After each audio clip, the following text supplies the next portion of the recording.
Hola Emilio, buenas tardes. Hola, muy buenas tardes, Kiko. Un abrazo fuerte. Un abrazo.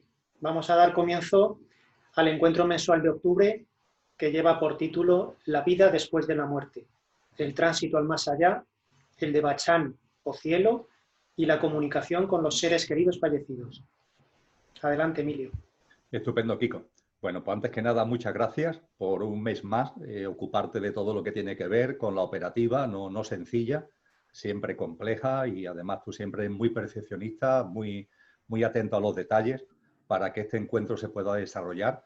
El de hoy y su segunda parte del día 15 de octubre, dentro de 2 semanas, se pueda desarrollar con perfecta calidad y de la forma más armoniosa posible. Muchas gracias, Kiko. Gracias a Y ti. muchas gracias a todos vosotros y a vosotras los que venís siguiendo estos encuentros mensuales mes a mes, muchas gracias. Los que por primera vez os incorporáis, muchas gracias.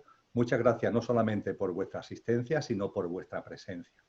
No tenéis ningún tipo de duda que entre los seres humanos hay una red de conexión que se activa cuando voluntariamente así lo deseamos y cuando estamos presentes, aunque sea virtualmente, aunque sea online, en un encuentro como este, hay una red de comunicación. Una red de comunicación que va a influir en mí, en lo que comparta, y va a influir en vosotros y en vuestro discernimiento.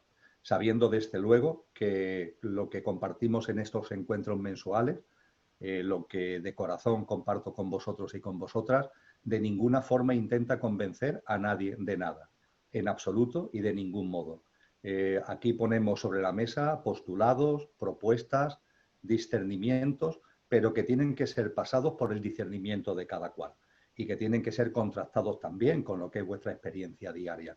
Personalmente es lo que intento, poner a vuestra disposición, compartir de corazón lo que he ido aprendiendo de una sabiduría primordial a la que haremos referencia dentro de muy pocos minutos, una sabiduría que viene desde hace muchísimo tiempo y que se ha plasmado en las tradiciones espirituales de todas las épocas y culturas y en los sabios y sabias también de todas las épocas y culturas, y eso tamizado por lo que es mi propia experiencia, mi experiencia personal, mi experiencia de compartir hace ya tantos años con tanta gente. Todo esto es lo que ponemos aquí de manifiesto para que sea tamizado por vuestro propio discernimiento, sin creer nada, sino pasándolo, insisto, por vuestro discernimiento y algo que lo que acabo de compartir siempre es importante, pero es mucho más importante cuando atendemos a un asunto como el que nos ocupa esta tarde. Todo lo que tiene que ver con la denominada muerte, con el fallecimiento físico y lo que ese fallecimiento físico supone y lo que es más importante, la vida que hay después de ese fallecimiento físico. Lo iremos desgranando con tranquilidad en estas 2 horas que vamos a compartir. Ya sabéis que, como es usual en estos encuentros mensuales, todo lo que yo sintetice, comparta, resuma esta tarde, mañana lo vais a recibir gracias a la gestión de Kiko, lo vais a recibir en vuestros correos electrónicos a modo de un texto base, a modo de un esquema amplio. En este caso es un esquema que tiene casi 20 páginas que va a recoger los postulados fundamentales de todo lo que esta tarde voy a compartir y también lo que yo comparta en la tarde de hoy y lo que está en ese texto base será a su vez la base, valga la redundancia, para que vosotros, tamizándolo por vuestro discernimiento, si así lo deseáis, realicéis las preguntas, las observaciones que podamos ver en común dentro de 2 semanas, exactamente el jueves 15 de octubre, que será la segunda parte de este encuentro mensual. Pues bien, yo creo que planteado así el asunto, estamos en condiciones de entrar en lo que aquí nos trae. Lo que aquí nos trae, que como decía Kiko, es un título que creo que es muy interesante, lo leo, La vida después de la muerte, el tránsito, 2 puntos, el tránsito a más allá, el de Bachán o cielo y la comunicación con los seres queridos fallecidos. Vamos a comenzar a modo de introducción con 2 reflexiones que cuando hablamos del fallecimiento físico y de la vida después de la muerte considero que son fundamentales. La primera, os habréis dado cuenta que tener miedo a la muerte implica tener miedo a la vida. El miedo a la muerte que tienen muchas personas, no solo la muerte propia, la muerte de los seres queridos, no solo conlleva en sí ese miedo a la muerte, es que también implica un miedo a la vida, porque tener miedo a la muerte implica ver la vida con desconfianza, ver la vida como si fuera una especie de francotirador que en cualquier momento, plaf, nos da el susto, porque nos dispara a nosotros o a algún ser querido. La indagación, la introspección, la investigación acerca de la vida después de la muerte contribuye, como espero que contribuyan estas 2 sesiones de hoy y del próximo 15 de octubre, para que ese miedo se diluya y por tanto podamos vivir la vida más plenamente, con más integridad, más completamente, y de esa forma perder el miedo a la propia vida, vivir la vida con fuerza, vivir la vida con valentía, en la seguridad total y absoluta de que cuando el fallecimiento físico se produzca, que inevitablemente se va a producir antes o después, lo que somos, lo que auténticamente somos, sigue vivo, con la única diferencia de que ya no tendrá la envoltura, la apariencia en la que actualmente estamos encarnados, y se verá libre de esa apariencia y en disposición de seguir desarrollando experiencias en el denominado plano de luz. Pero no adelantemos argumentos y acontecimientos de lo que esta tarde vamos a compartir.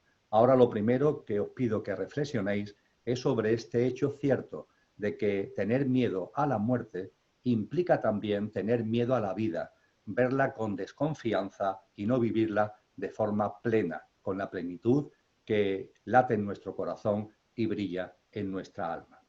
Y la segunda observación en esta introducción a lo que vamos a compartir es el que tengáis en cuenta que tratar, analizar, examinar, hablar acerca de la muerte no es hablar del futuro, es hablar del aquí y ahora. Esto es muy importante porque nuestra mente, como sabéis, es muy dada a estar siempre entre el pasado y el futuro y el futuro y el pasado, y le cuesta trabajo asentarse en el momento presente, en el aquí y ahora.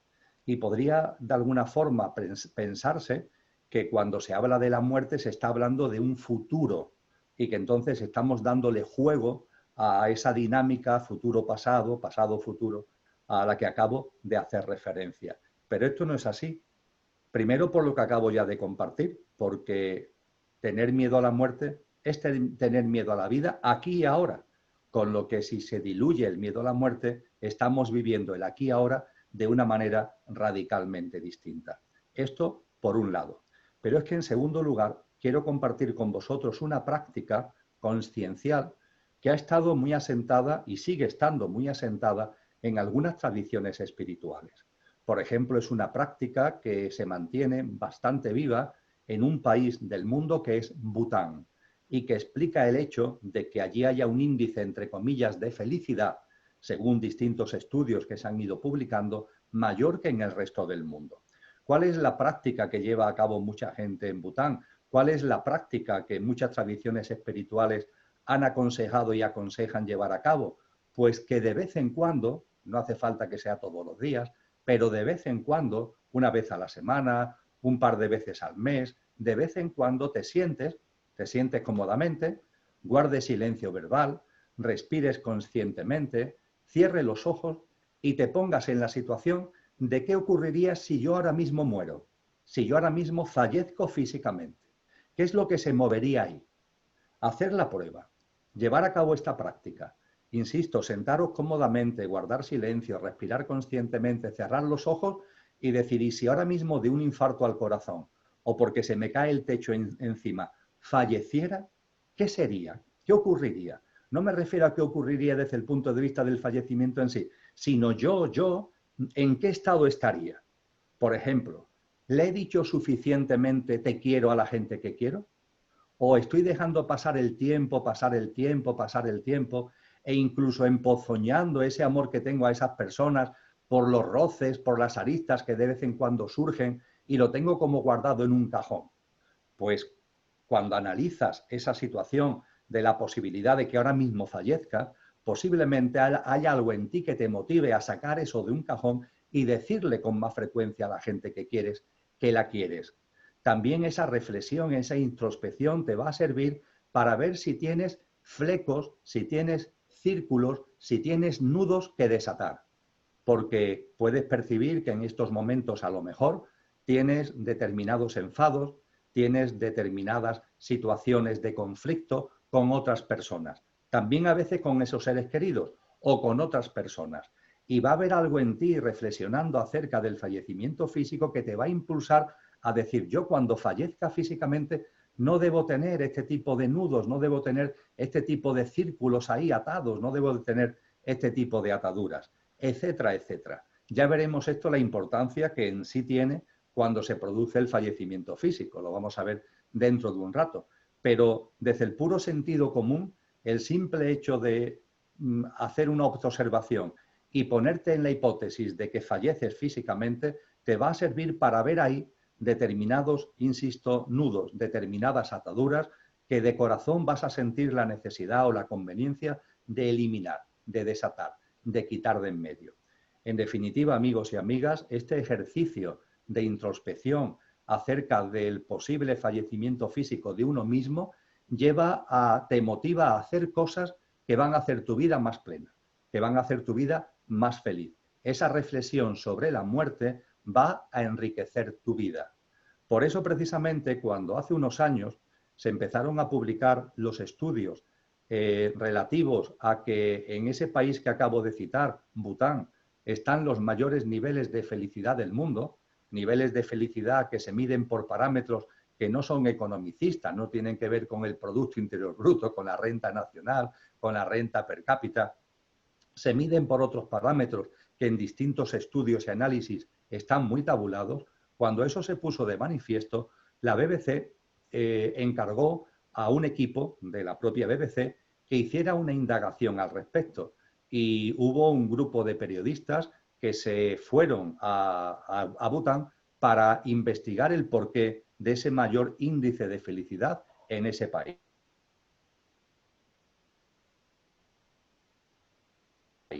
Tenían una persona a la cabeza del documental que se emitió en la BBC, además publicó un libro. ¿Y qué es lo que aprendemos gracias a esa experiencia? Pues estas personas, y en particular el que finalmente elabora el libro, lo que nos cuenta es que estaban como despistados. Llevaban varias semanas allí y no lograban dar con el elemento, con el núcleo duro que explicara de verdad ese mayor índice de felicidad. Tenían como atisbos de una cosa, de otra, pero no lograban dar de lleno con el núcleo duro que explicara ese hecho. Y finalmente, cuando ya estaban un poquito incluso desesperados, la conversación con un monje budista y la conversación con un médico les abrió la comprensión. Porque estas personas le explicaron que en Bután, independientemente de la tradición religiosa de la persona, porque en Bután conviven distintas tradiciones espirituales, había una costumbre, había una especie de hábito donde la gente periódicamente reflexionaba acerca de la muerte, de la forma y de la manera que brevemente sinteticé hace unos minutos. Y es ahí donde finalmente este equipo de investigación focalizó el mayor índice de felicidad que hay en Bután. Y posteriormente el libro que se publica lo pone maravillosamente de manifiesto en sus conclusiones. Por tanto, amigos y amigas, cuando hablamos de la muerte, no estamos hablando de una cosa ni mucho menos baladí.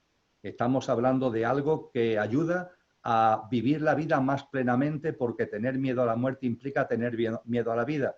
Y además tiene efectos no en el futuro, sino tiene también efectos, y eso es lo que más incluso nos puede interesar, en el momento presente, en el aquí y ahora, porque nos aporta una visión de nosotros mismos, nos ayuda a conocernos mejor e incluso nos motivará a llevar a cabo determinadas acciones que van a hacer nuestra vida más serena y también más plena.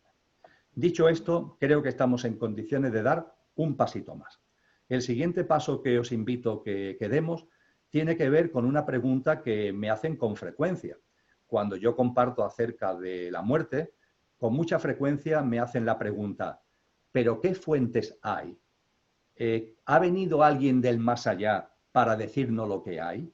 Cuando hablamos de la vida después de la muerte, utilizando un término académico, ¿qué fuentes estamos usando? ¿Qué fuente estamos utilizando? Fijaros, con relación a la muerte, con todo lo que ello conlleva, yo he publicado 2 libros. Uno primero del año 2015, El tránsito, vida más allá de la vida y esperanza y experiencias cercanas a la muerte, y otra del 2018, ¿qué hay después de la muerte? Y claro, cuando he dado conferencias sobre los contenidos de estos libros, cuando he hablado acerca de lo que aquí se expone, esta pregunta sale con mucha frecuencia. Pero Emilio, ¿qué fuentes hay y qué fuentes tienes? Pues bien, lo primero que quiero compartir a este respecto con vosotros y con vosotras es que sí hay fuentes. Claro que hay fuentes. Claro que hay fuentes sobre qué hay después de la muerte. Podría hacer una enumeración más o menos extensa, pero para acotarnos a estas 2 horas que vamos a compartir, enfatizaría, resaltaría fundamentalmente 4 grandes fuentes. 4. La primera, una sabiduría primordial que acompaña a la humanidad desde hace milenios, desde tiempos remotos, desde las noches de los tiempos. A lo largo de la historia de la humanidad ha habido siempre un saber que se mueve entre lo popular y lo académico, filosófico, un saber acerca de que la vida no termina con el fallecimiento físico. Y esa sabiduría popular, esa sabiduría a la que estoy haciendo referencia, es una sabiduría que se ha plasmado tanto en las tradiciones espirituales serias que tenemos a nuestra disposición, porque tenemos muchas tradiciones espirituales a nuestra disposición y todas tienen diferencias en unas cosas o en otras, pero todas tienen como lugar común el convencimiento de la vida después de la muerte. Da igual a la tradición espiritual que nos acerquemos, da igual a la época o el lugar geográfico donde esa tradición haya nacido y donde se haya desarrollado. Y esas tradiciones beben de esa sabiduría profunda a la que he hecho mención. Y junto con esas tradiciones espirituales, también beben de esa sabiduría profunda, también han bebido de ella los sabios y sabias de todas las épocas. Os invito a la siguiente reflexión. Podéis hacer una lista de los personajes que tengáis en vuestra memoria, los hombres y mujeres que se consideran los pilares de la civilización humana.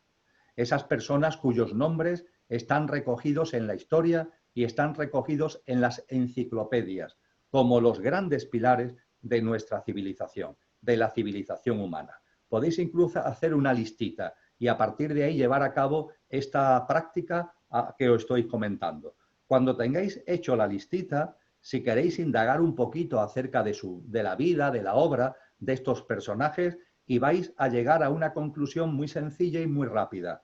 Todos tenían la convicción de que hay vida después de la muerte.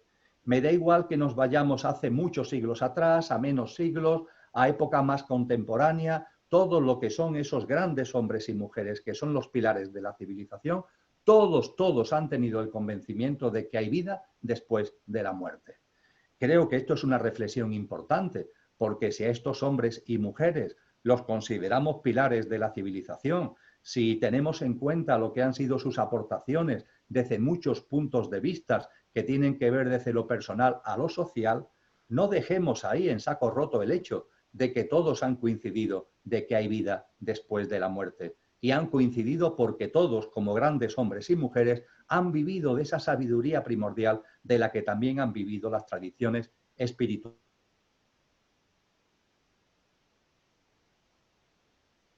a las que antes hacía referencia. Una sabiduría que acompaña a la humanidad y que se ha puesto de manifiesto tanto en tradiciones espirituales como en las aportaciones de los sabios y de las sabias. Podemos dar un pasito más y hablar de una segunda fuente. La segunda fuente tiene que ver con la cantidad de textos y de documentos que hablan de la vida después de la muerte. Y todos no van a ser producto de la fantasía. Documentos y textos que han ido apareciendo también a lo largo de la historia de la humanidad. Y son muchos y son muy numerosos. Y hoy, gracias a la red, hoy gracias a Internet, podemos acceder con facilidad a muchos de ellos. Y podemos constatar esto, que desde hace miles de años la humanidad ha elaborado textos, ha elaborado documentos que hablan ya no solamente de que hay vida después de la muerte, sino qué tipo de vida hay, cuáles son las características de esa vida después de la muerte. Tengo aquí conmigo un ejemplo, es solamente un ejemplo, es el denominado el libro egipcio de los muertos, que realmente habría que denominarlo, como hace este libro, el papiro de Ani, el papiro de Ani. Este papiro de Ani, que después se extracta en este maravilloso libro, en donde se recogen los jeroglíficos traducidos que aparecen en este papiro.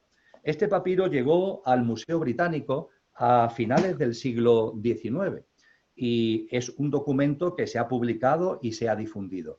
Y no tiene desperdicio. El papiro de Ani se le da una edad de hace unos 3.500 años aproximadamente, es decir, unos 1.500 años antes de Cristo. Y en él se hace una descripción bastante exacta, ya no solamente de lo que ocurre en lo que es la muerte en sí, sino lo que es el tránsito y lo que es también la vivencia en el plano de luz. Y lo he puesto como ejemplo. Podría poner otros muchos ejemplos. Este se remonta a hace ni más ni menos que 3.500 años. Pero ¿quién no ha tenido alguna referencia, aunque sea de oídas, del libro tibetano de los muertos, que aunque tiene distintas versiones, también se remonta a hace muchos siglos atrás? Y podríamos hacer un largo listado hasta llegar al momento presente de textos, de documentos que, insisto, no de una forma fantasiosa, sino intentando ser lo más exacto, lo más riguroso, lo más concreto, indagando lo más posible, ponen a nuestra disposición una serie de reflexiones sobre la vida después de la muerte, que todas se parecen muchas entre sí, de la misma forma que se parecen mucho entre sí todo lo que los sabios y sabias y todo lo que todas las tradiciones espirituales serias que antes citaba, a las que antes hacía referencia, han puesto de manifiesto. Por tanto, estos textos, estos documentos, estos libros son otra fuente que tenemos que tener en cuenta. Hay una tercera fuente importante. La cité antes cuando hacía referencia al título de uno de los libros que he escrito. Las experiencias cercanas a la muerte. Las experiencias cercanas a la muerte. ¿Qué es esto de las experiencias cercanas a la muerte? Pues las experiencias que han tenido y tienen personas que aparentemente mueren, pero realmente no han muerto porque después vuelven a la vida física. Y al volver a la vida física comparten una serie de cosas, una serie de cuestiones sobre lo que ha sido su experiencia fuera del cuerpo, su experiencia extracorporal y lo que han vivido en ese tránsito y lo que han vivido en ese acercamiento al plano de luz a través del célebre túnel de luz. Y estas experiencias cercanas a la muerte están descritas hace mucho tiempo. Por ejemplo, os invito a iros a un libro que os puede sorprender, que hable de este tipo de cosas, que tiene como título La República y que su autor es ni más ni menos que Platón.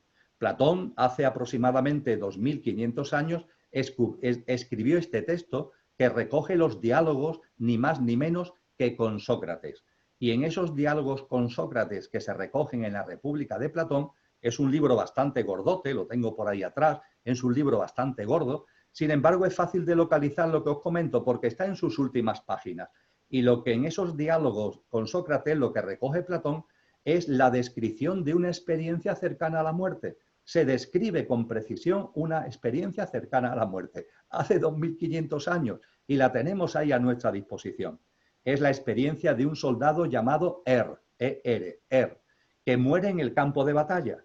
Y cuando la batalla finaliza, los dos ejércitos hacen una tregua para poder recoger los cadáveres de los dos bandos. Y el bando de Er, entre los muchos cadáveres que recoge el cadáver de Er, que se lo llevan a su familia.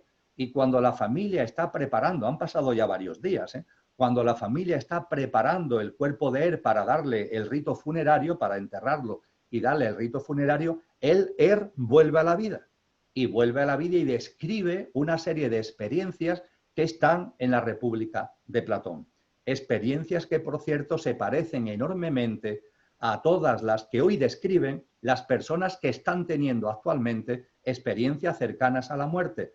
Experiencias que durante un tiempo, desde el apartado científico, se echaban a un lado, se menospreciaban, porque se decía que eran como reacciones bioquímicas del cerebro y que de ahí la semejanza entre todas ellas, porque eran reacciones bioquímicas cerebrales propias del cerebro humano, pero que cada vez más investigadores, en los últimos años ha habido una auténtica avalancha de neurocirujanos, de médicos, que han indagado las experiencias cercanas a la muerte y que han puesto de manifiesto que no, que ahí hay mucho más que unas reacciones químicas. Ahí hay una serie de circunstancias, hay una serie de hechos y hay una serie de situaciones que salvo que nos queramos poner una venda en los ojos y no vemos porque no queremos ver, lo que nos están diciendo es que hay algo más allá del fallecimiento físico y nos dan pistas importantes acerca precisamente de ello.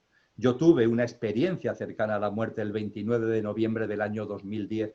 Tuve la experiencia de ver a mi cuerpo tumbado, entre comillas, fallecido en la UCI de un hospital sevillano. Y tuve la experiencia de estar fuera y lo que viví en el camino hacia el plano de luz. Y lo que yo he compartido acerca de esto, iremos más adelante, todo lo que se vive cuando abandonamos el cuerpo físico, lo compartiremos más adelante, está igualmente recogido no solamente en la experiencia de en los diálogos con Sócrates de Platón de hace 2500 años, sino en la cantidad de textos y de documentos que actualmente recogen, sintetizan, sistematizan, analizan todas las experiencias cercanas a la muerte. Incluso en Estados Unidos, que son muy dados a las estadísticas, hace unos años una corporación demoscópica que se encarga de hacer encuestas, aquí por ejemplo en España algunas veces ha hecho encuestas electorales, pues esta corporación demoscópica, que es el Instituto Gallup, hace unos años realizó, habida cuenta de la profusión, realizó un estudio sobre las experiencias cercanas a la muerte en Estados Unidos.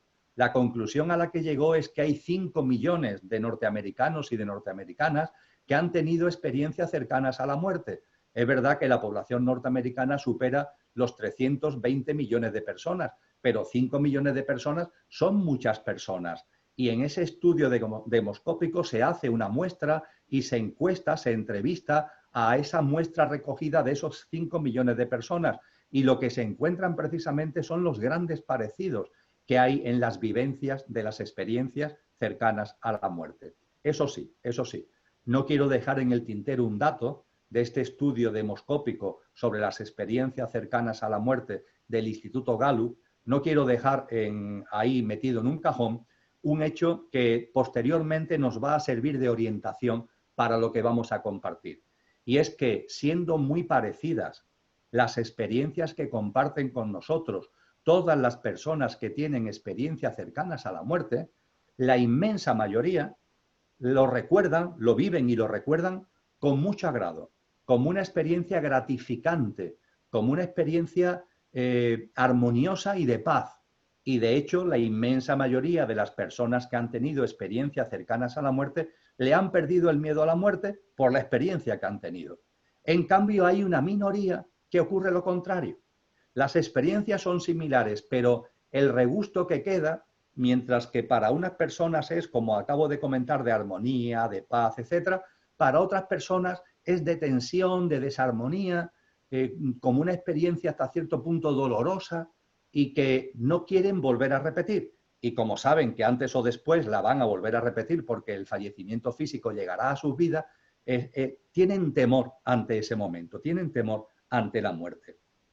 En el estudio del Instituto Gallup se profundiza mucho al respecto porque dice que el 96% de cada 100, 96 que han tenido experiencias cercanas a la muerte lo vivieron con paz, armonía y han perdido el miedo a la muerte. Y solo un 4% están en el segundo escenario, en el escenario de lo desarmonioso, de las tensiones, el 96% por un lado, el 4% por otro. Quizás esto sea una pista cuantitativa para cosas que vamos a hablar posteriormente acerca de cómo vivimos el tránsito, de cómo vivimos las experiencias que nos llevan desde este plano físico al plano de luz una vez que abandonamos el cuerpo físico.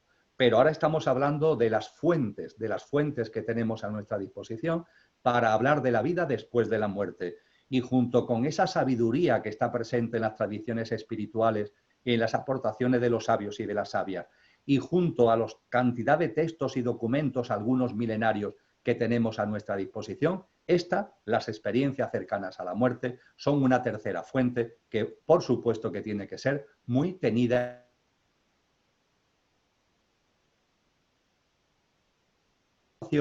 que no se explican por la imaginación o por la fantasía, porque se ven cosas que incluso no se podrían haber visto, que no podrían ser imaginadas por la persona, no podrían ser de ninguna forma supuestas, imaginadas por la persona que está viviendo esa experiencia cercana a la muerte, porque son hechos que están más allá de su propio conocimiento en la vida física. También sobre esto volveremos más tarde.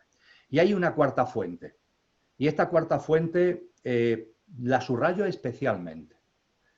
Me refiero a las personas que poseen el don de la comunicación con el más allá. Personas que poseen el don de la comunicación con el más allá. Las hay y muchas.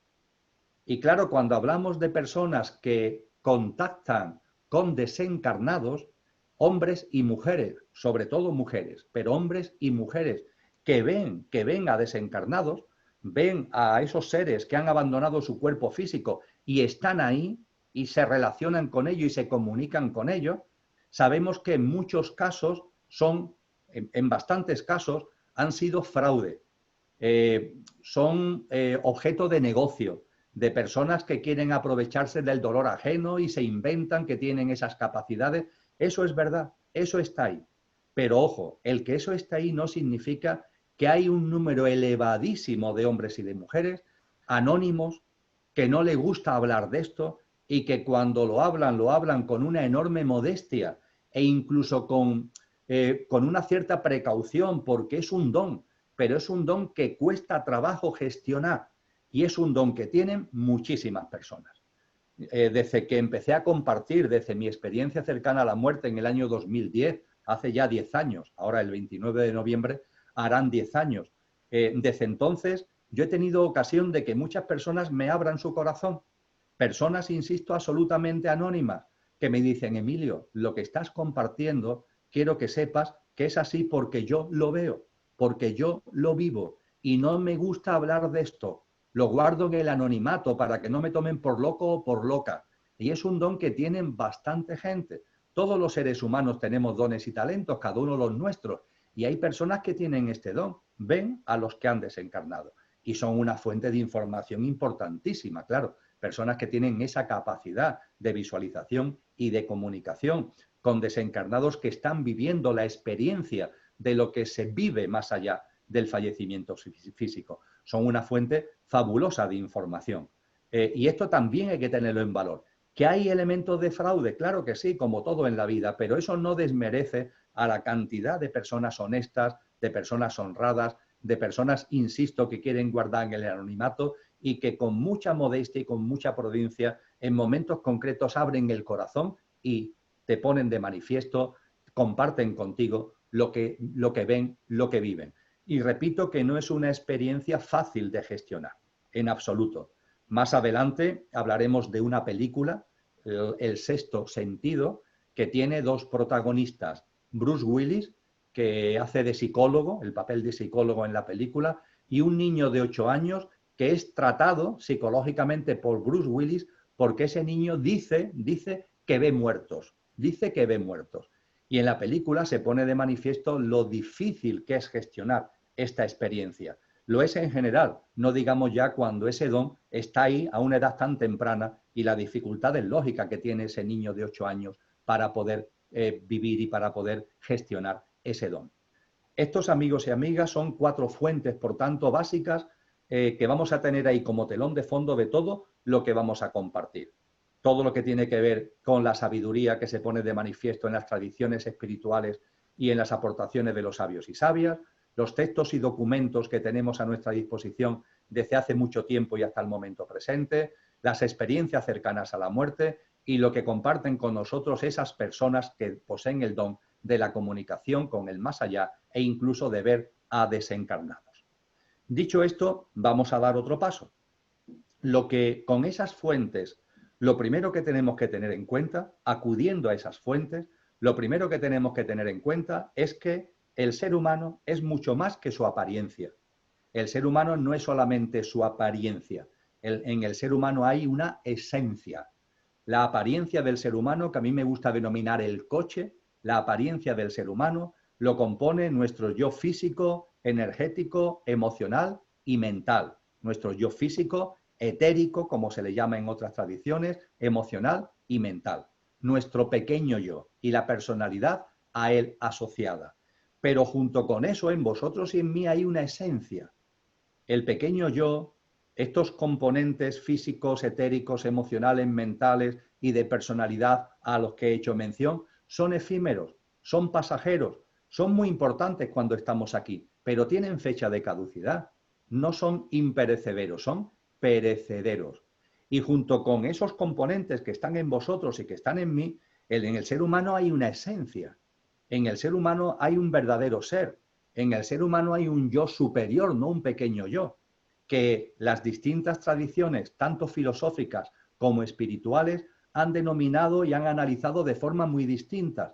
Y aquí, en lo que aquí nos interesa, nos da igual que lo llamemos como se hace en el cristianismo, la dimensión álmica y espiritual, alma y espíritu, o como se hace en la filosofía clásica griega cuando se habla de psique y de neuma, o cuando se habla en el ámbito del hinduismo de Atma y de Buddhi. Nos da igual las denominaciones, nos da igual que se le denomine esencia, consciencia, luz, energía con mayúscula, amor. El nombre es lo de menos. Es la percepción de que en el ser humano, además de la apariencia, hay una esencia. Y esa esencia es imperecedera. Esa esencia nunca va a conocer la muerte porque mientras que la apariencia es efímera, la esencia es imperecedera. Esto es lo primero que nos muestran todas las fuentes que acabo de compartir y nos trasladan este profundo convencimiento que lógicamente cada cual tiene que tamizar por su propia experiencia y por su propio discernimiento, pero son rotundas y categóricas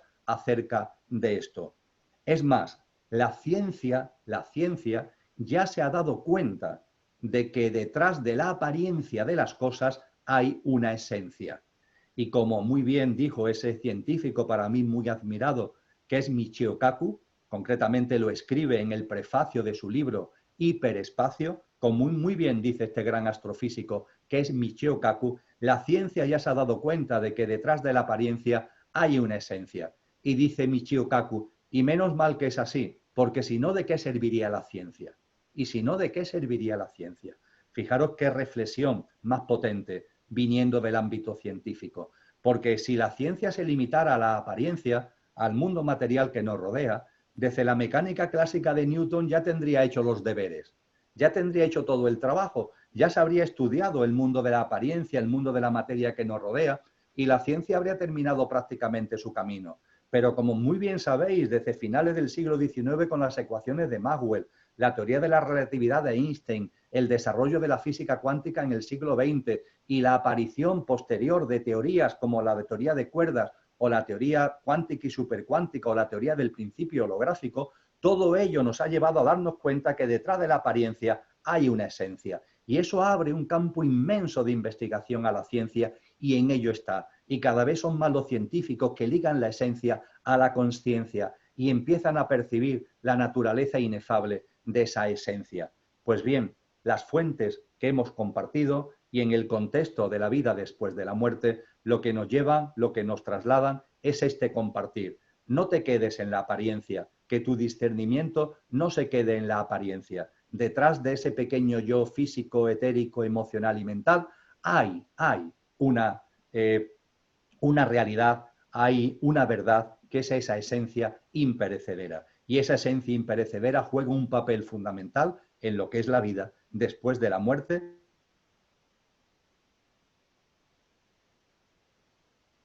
Cuando, como vamos a ver un poquito más el asunto y seguir avanzando, traigo a vuestra memoria, digo a vuestra memoria porque creo que es algo que todos conocéis, una tradición muy antigua en los ritos funerarios, en los ritos de enterramiento y los ritos en general funerarios de enterramiento y cremación de los cadáveres humanos.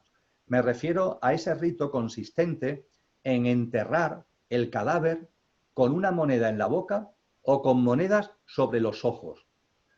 Este rito funerario tuvo mucho eco en el antiguo Egipto y fue una práctica bastante frecuente en la antigua Grecia e incluso parcialmente en la antigua Roma.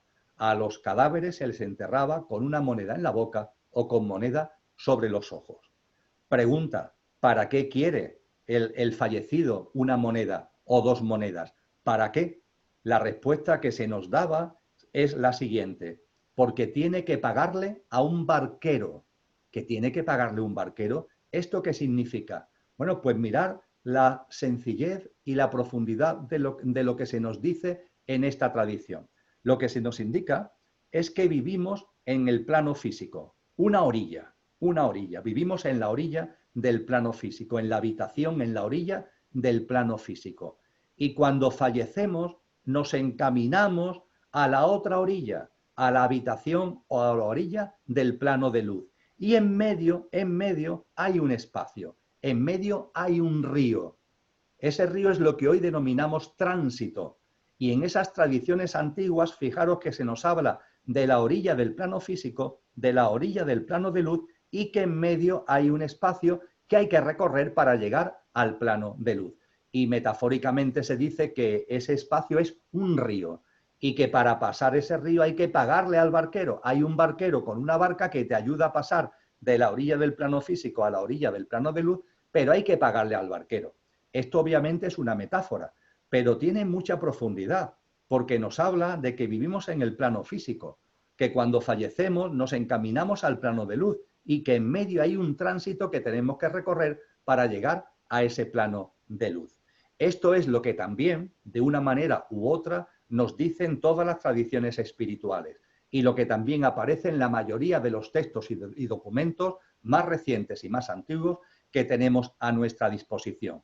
Es decir, el hecho de que la vida física, la vida material se desarrolla en la orilla o la habitación del plano físico, que cuando fallecemos seguimos vivos, pero vamos a vivir en la orilla o en la habitación del plano de luz y que en medio hay un vestíbulo, en medio hay un río que tenemos que pasar para llegar a ese plano de luz.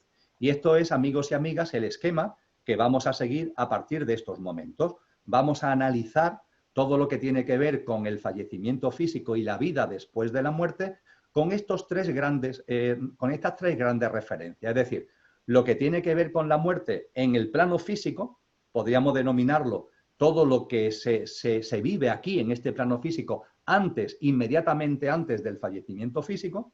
Vamos a ver después, eso podremos denominarlo el pretránsito, lo que hay antes del fallecimiento físico y antes de empezar a pasar el río, lo que hay antes del tránsito, el pretránsito.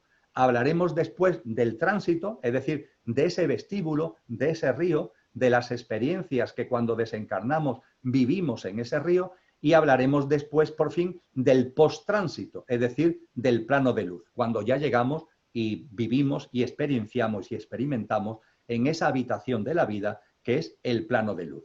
Por tanto, vamos a ver todo lo relacionado con la muerte en el plano físico, en ese espacio intermedio que hay entre el plano físico y el plano de luz y el plano de luz. Es decir, en el pretránsito, en el tránsito y en el posttránsito.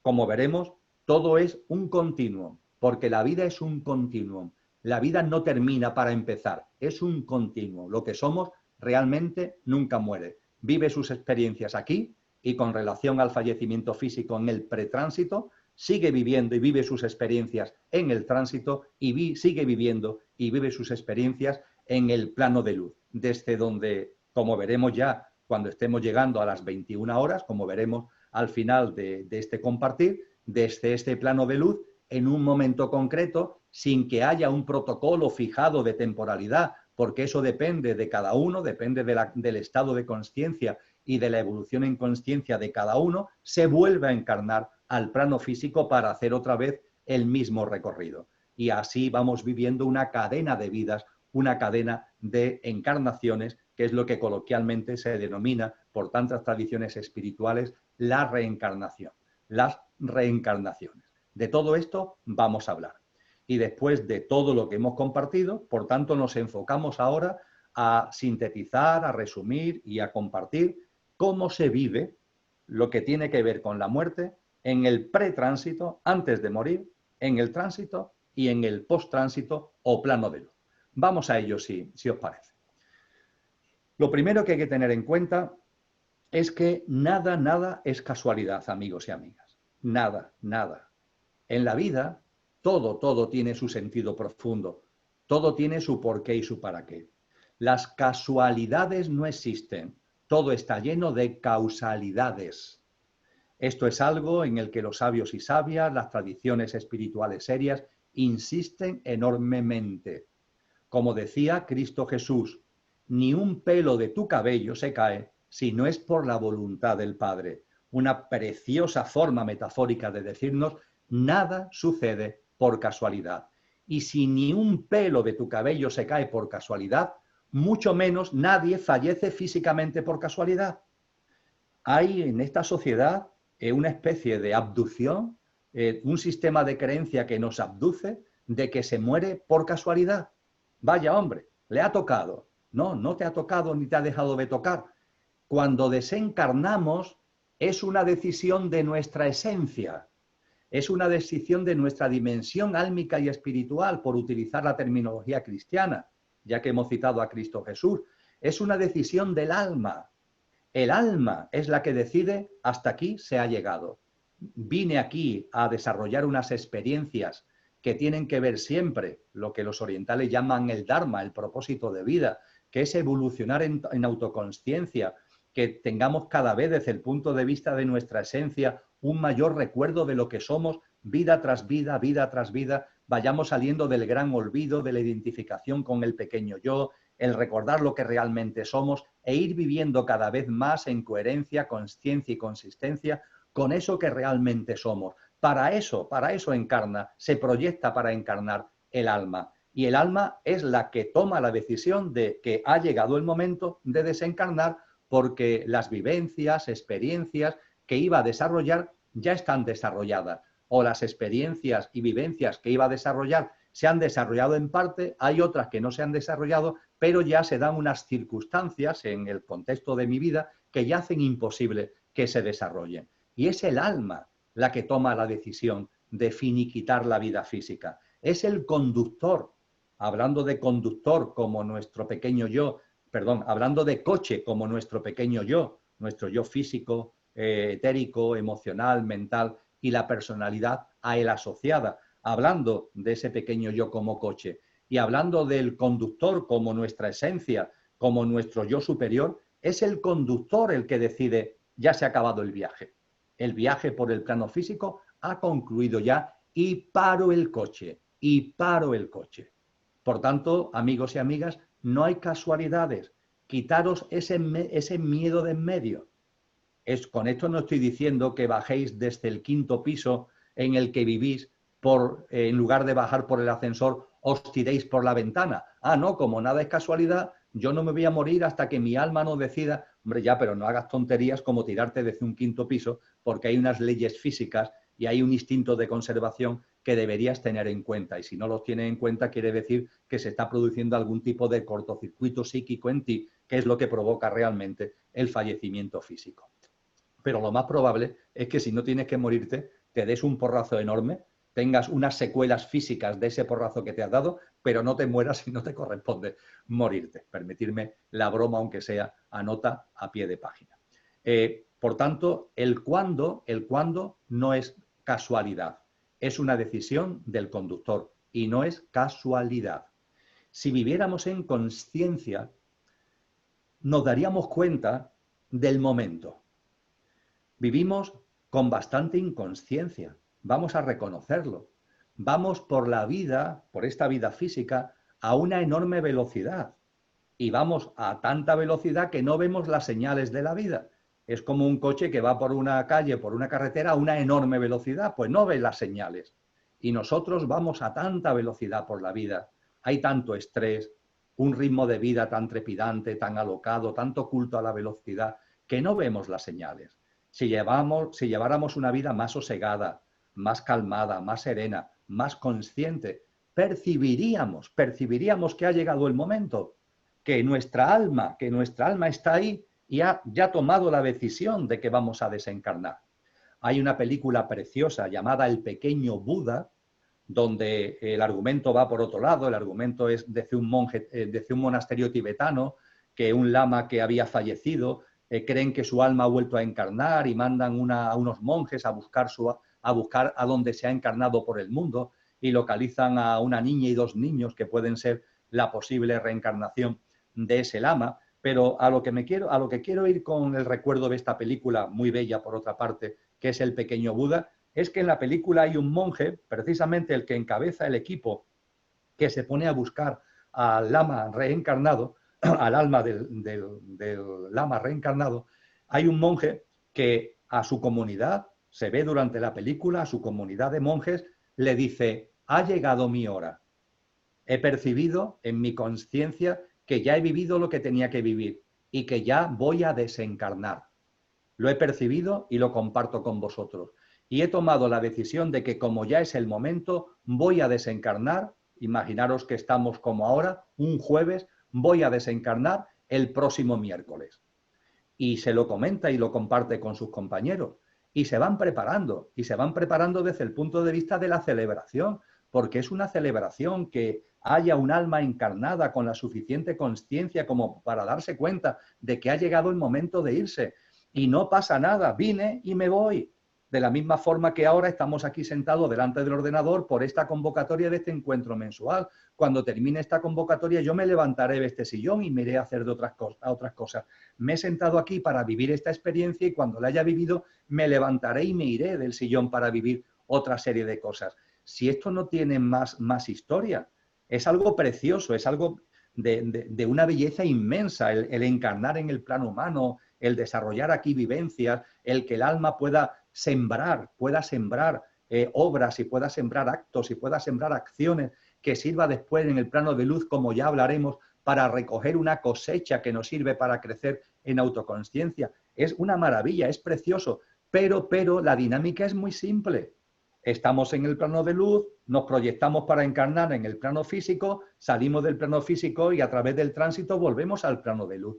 No tiene más historia y cada alma tiene su propio recorrido. Y fijaros, amigos y amigas, yo tengo hijos como hijos, 2 hijos y una hija, como muchos de vosotros.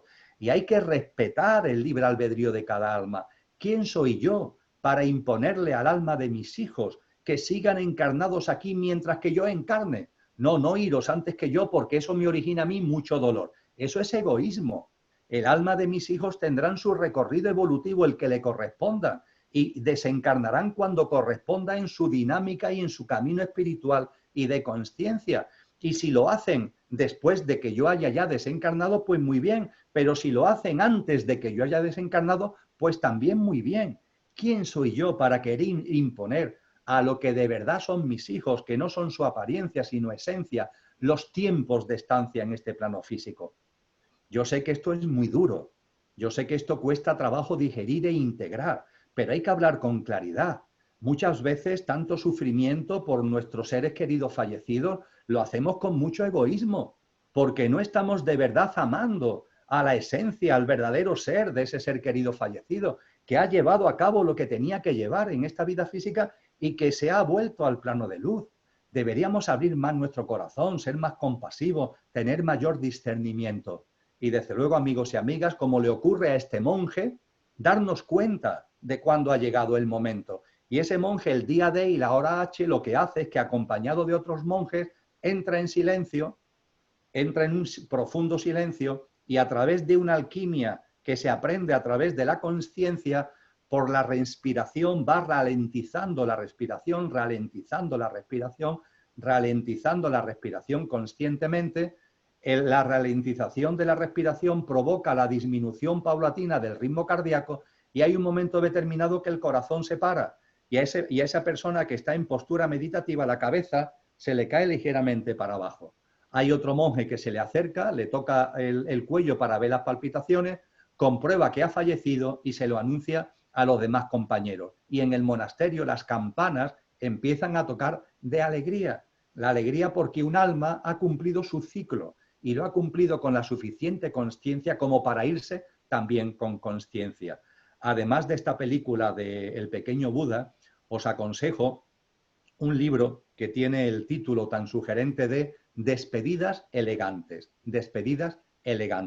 de una editorial que es La Liebre de Marzo, Despedidas elegantes. Ahí se narran 100 formas de abandonar este plano físico elegantes, es decir, 100 formas verídicas, sacadas de la historia de la humanidad a través de distintos personajes. Y se narran 100 formas, 100 biografías de irse elegantemente. Y hay varias de ellas que coinciden en lo que acabo de comentar de este monje, esta forma de irse de manera consciente, que es todo una alegría para uno mismo y para el grupo de personas, si somos conscientes con las que vivimos.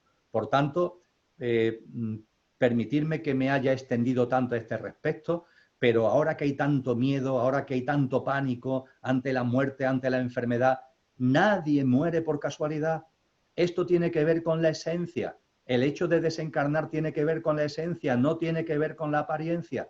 Nadie muere por casualidad, nadie muere porque los accidentes no son accidentes. Cuando una persona fallece por accidente es porque el alma ya había decidido irse, y como la mayoría de la gente no tiene la conciencia de ese monje para irse de esa forma, tiene que provocar accidentes o enfermedades terminales para poder irse. El conductor tiene que provocar accidentes o enfermedades terminales para que el coche se pare y poder desencarnar, porque no tenemos la conciencia suficiente para, como ha hecho este monje o como hacen algunos personajes de este libro de Despedidas Elegantes, parar el coche a conciencia y bajarnos del coche con toda la serenidad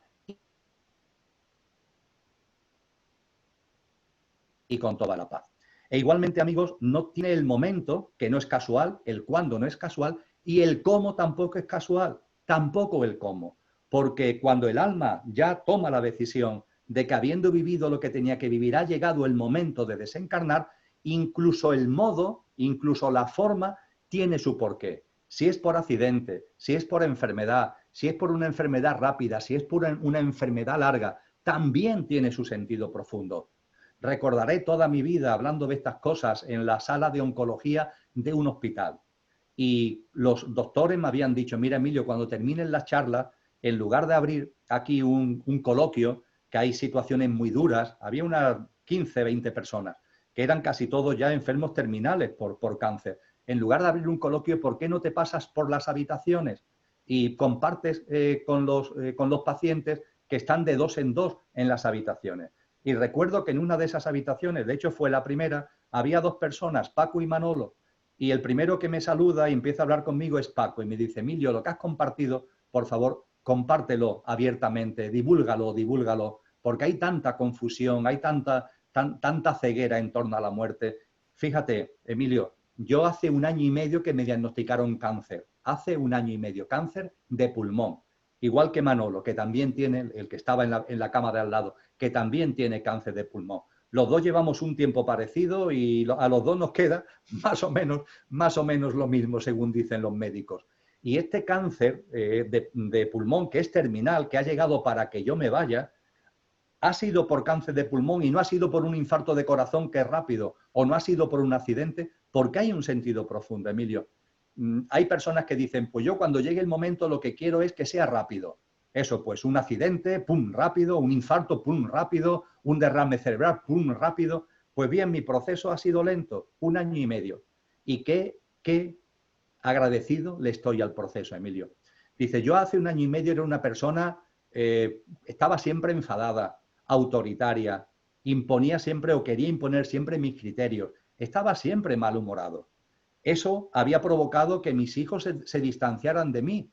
Tengo 3 hijos y se habían distanciado de mí. Por tontería, la verdad, pero tonterías que se van acumulando y dado ese carácter que yo tenía, nos dejamos de hablar.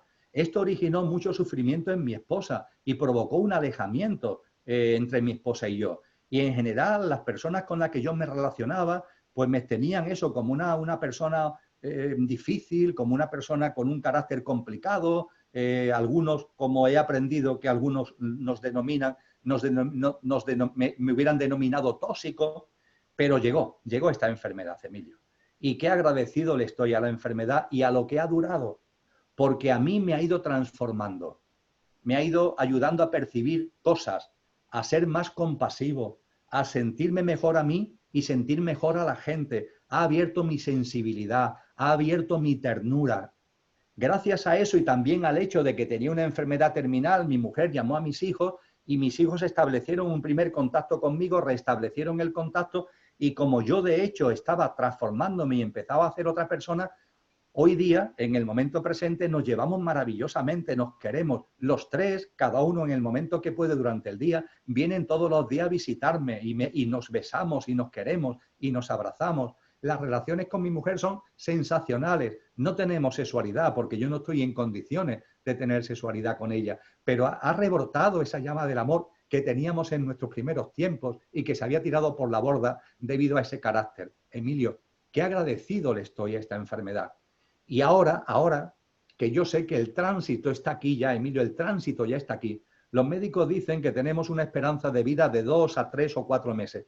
Yo me voy ya, Emilio. ¿Por qué? Porque esta enfermedad ha cumplido su función de parar el coche como enfermedad terminal, pero ha cumplido también su función de permitirme, porque ha sido una decisión de mi alma, ha sido una bendición y un regalo, de que cuando ahora se produzca el tránsito yo me voy en paz, Emilio, en paz.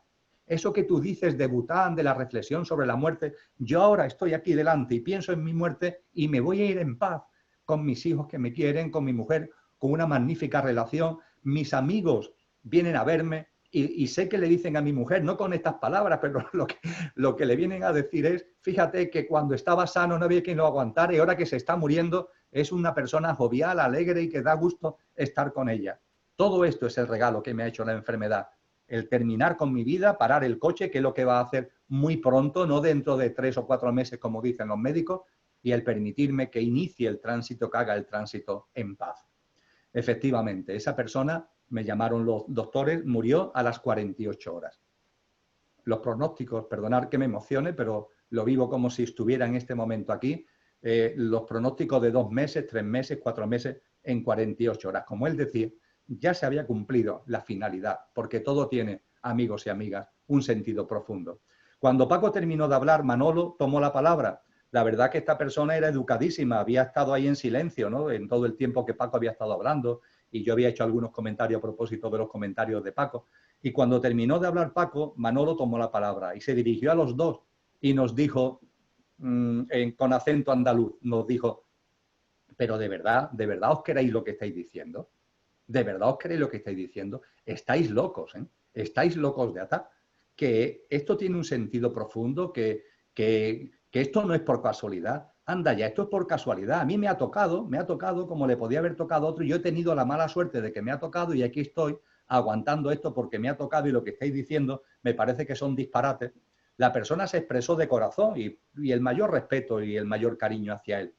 Desde luego, mi sentir, bebiendo de las fuentes a las que hice referencia anteriormente, es que también el cómo tiene un sentido profundo. Reflexionar.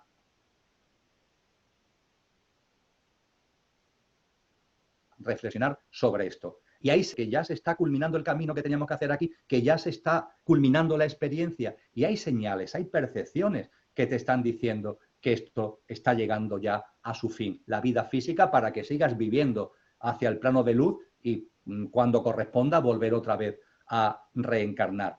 Y amigos y amigas, perder el miedo al dolor. Hay personas que me dicen, Emilio, si yo en sí no le tengo miedo a la muerte, es el hecho de la muerte en sí, esa disfunción, esa especie de colapso funcional biológico que tiene que producirse para fallecer. Eso tiene que ser tremendo. Pues mirad, amigos y amigas, no vivimos el momento del estertor.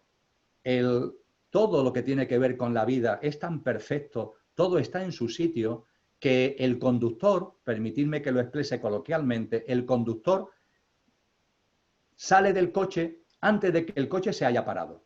Se ralentiza la marcha del coche y antes de que el coche se pare, el conductor baja.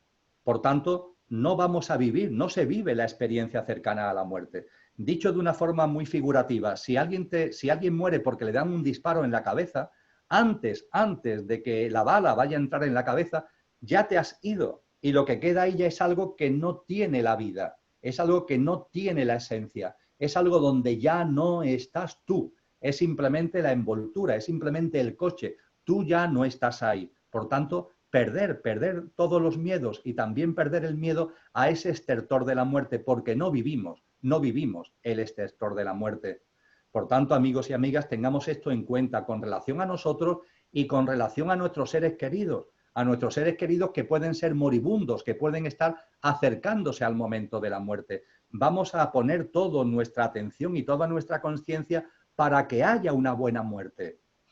Comparto con vosotros que desde la conciencia no se debería ocultar a una persona que va a fallecer.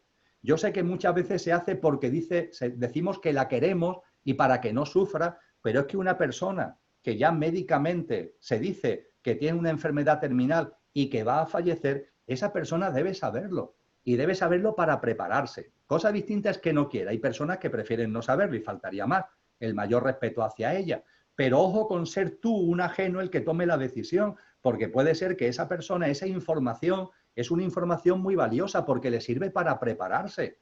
Los días que le puedan quedar, sean más, sean menos, la semana, los meses, el tiempo más o menos que le pueda quedar, es una oportunidad para prepararse, como le pasó a esta persona, a Paco, que acabo de comentar, para si hay por ahí nudos, conflictos, temas pendientes, que esos temas pendientes se vayan solucionando para decir te quiero a la gente que quieres, para generar un contexto en el que te permita realizar el tránsito en el mayor estado de paz. Es importantísimo que no dejemos asuntos pendientes en la vida física y cuando tenemos la información, ahí la tiene el médico, lo tiene la familia, de que voy a fallecer, hay que saber gestionar esta información. Yo digo, hay personas que no quieren saberlo y perfectamente, hay que respetarlo, pero es una información muy valiosa porque te ayuda a prepararte para ese momento. Y cuando tengamos delante a un ser querido, ser querido o una persona a la que estamos apoyando en el momento del fallecimiento, cuando estemos delante de un moribundo, mirar lo que hay más allá, no miréis el cuerpo físico. Si miráis solamente el cuerpo físico, os vais a llenar de congoja y de sufrimiento, pero observar la esencia que está ahí. Una esencia que en muchas ocasiones se empieza ya a decir que ve cosas y la gente dice, este está ya con alucinaciones, como se está muriendo, está con alucinaciones. No, es que antes de fallecer ya empezamos a salir, como decía antes, ya empezamos a abandonar el cuerpo físico y empezamos a ver cosas del otro plano y empezamos a ver seres de luz que nos acompañan en el tránsito, como ahora veremos, en el camino hacia el otro plano. Vamos a detenernos ahí cuando tenemos una experiencia de un familiar, de un amigo, de un conocido o de una persona a la que generosamente atendemos. No nos quedemos en la apariencia, vamos a ir a la esencia, vamos a ayudarle desde la esencia, por favor. Y desde luego hay que tener en cuenta que cuando fallecemos físicamente, dejamos la orilla del plano físico para irnos al plano de luz y pasamos, por tanto, el tránsito, tener en cuenta que el estado de conciencia no varía. Es decir, hay algunas personas que en algún momento me dicen, bueno, Emilio, pero si yo tengo aquí un estado de conciencia, en el segundo antes de desencarnar, cuando desencarne y me vea fuera del cuerpo físico, el estado de conciencia se expandirá por estar fuera del cuerpo físico. Pues no es así. El estado de conciencia del desencarnado en el tránsito hacia el plano de luz es el estado de conciencia que tenía encarnado. En el momento antes del fallecimiento físico tienes un estado de conciencia y ese estado de conciencia es el que sigue estando ahí en tu camino hacia el tránsito. De ahí precisamente que el tránsito, del que vamos a hablar ya ahora, vamos a entrar ahora, hemos hablado del pretránsito, vamos a hablar ahora del tránsito. Es por esto que el tránsito, aunque tiene una especie de fases, aunque tiene una especie de protocolos, pero cada uno lo vive de una determinada manera. Cada uno vive su tránsito y cada uno vive su tránsito en función de su estado de conciencia, de su visión del mundo, de su visión de la vida, de su visión de la muerte. En función de eso, cada uno tiene su tránsito. Y ese estado de conciencia tiene que ver también de cómo se ha vivido. Ese estado de conciencia es una especie de batería que acumula todo lo experimentado, todo lo vivido, que hace que tengamos el estado de conciencia que tenemos en el momento del fallecimiento, que es con el que abordamos todo el proceso del tránsito. No hay, por tanto, una especie de expansión del estado de conciencia. Es el mismo que hemos ido cultivando y que hemos ido fabricando a lo largo de nuestra vida en este plano físico. Vamos a hablar ahora, por tanto, ya del denominado tránsito, ese río de la orilla del plano físico a la orilla del plano de luz, ese vestíbulo de la habitación de la vida en el plano físico a la habitación de la vida en el plano de luz, que todos recorremos y que tiene una especie de protocolos establecidos, pero que cada uno lo recorre a su forma y a su manera en función del mismo, en función de su estado de conciencia, no de la parte física que ha quedado atrás, sino de su estado de conciencia. Bien, vamos a ver, amigos. Para entrar en lo que tiene que ver con el tránsito, hay que profundizar un poquito en los componentes efímeros del ser humano. hemos dicho que el pequeño yo tiene el componente físico, etérico, energético, emocional y mental. El ser humano tenemos muchos componentes. Os adelanto que el encuentro de noviembre, el que haremos, el encuentro mensual de noviembre, que será el jueves día 5 y el jueves día 19, lo dedicaremos a Conócete a ti mismo. Y en ese conocimiento de ti mismo estudiaremos los componentes del ser humano y nos centraremos mucho en cómo armonizar, serenar y equilibrar los componentes físicos, emocional y mental de las personas que suelen estar ahí con tantas turbulencias, con tantas alteraciones. Sobre todo esto nos detendremos con tranquilidad en el mes de noviembre. En lo que ahora interesa, hay que tener en cuenta que en el ser humano, en su pequeño yo, tenemos 4 componentes. El físico, lo que simplemente vemos, el etérico o energético, que está como si fuera el doble sobre el que se crea, sobre el que está superpuesto el cuerpo físico. Por ejemplo, cuando en acupuntura clavamos una aguja, la clavamos en el físico, pero no la clavamos en el físico por el físico, sino porque estamos clavándola en un punto de energía que tiene que ver con ese cuerpo etérico energético al que he hecho referencia. Cuando se hace Reiki se está actuando sobre el cuerpo etérico energético. Cuando hablamos de los chakras estamos hablando, o de los nadis, estamos hablando del cuerpo etérico o energético. Pues bien, cuando se fallece físicamente, lo que fallece es el cuerpo físico. Lo etérico, lo emocional y lo mental sigue estando aún vivo. Esto hay que tenerlo muy presente y también está perfectamente recogido en las fuentes a las que al principio hacía referencia. Con el fallecimiento físico fallece el cuerpo físico.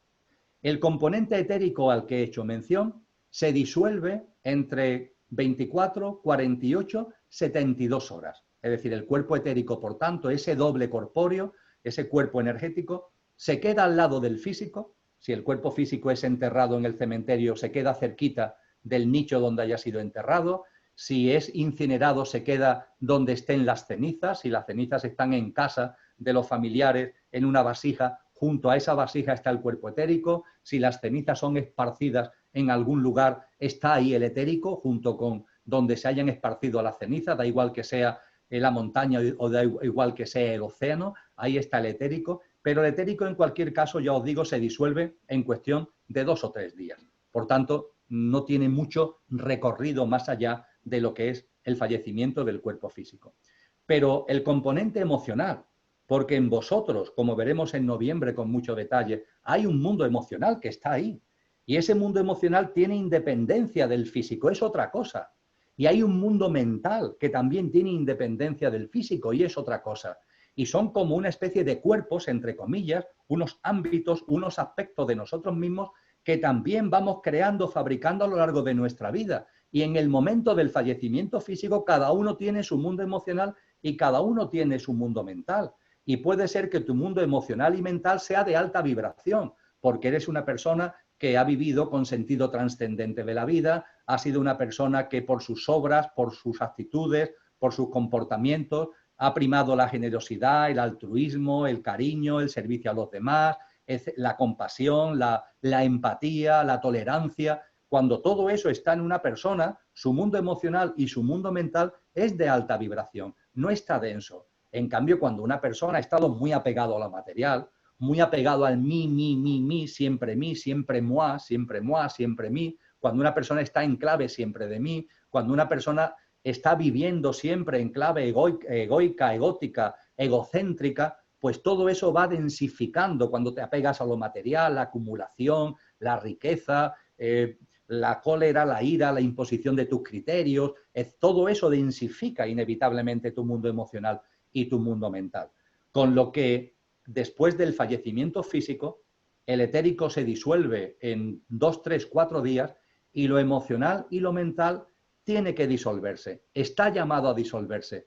Pero ¿cuánto tiempo tardará en disolverse? Depende.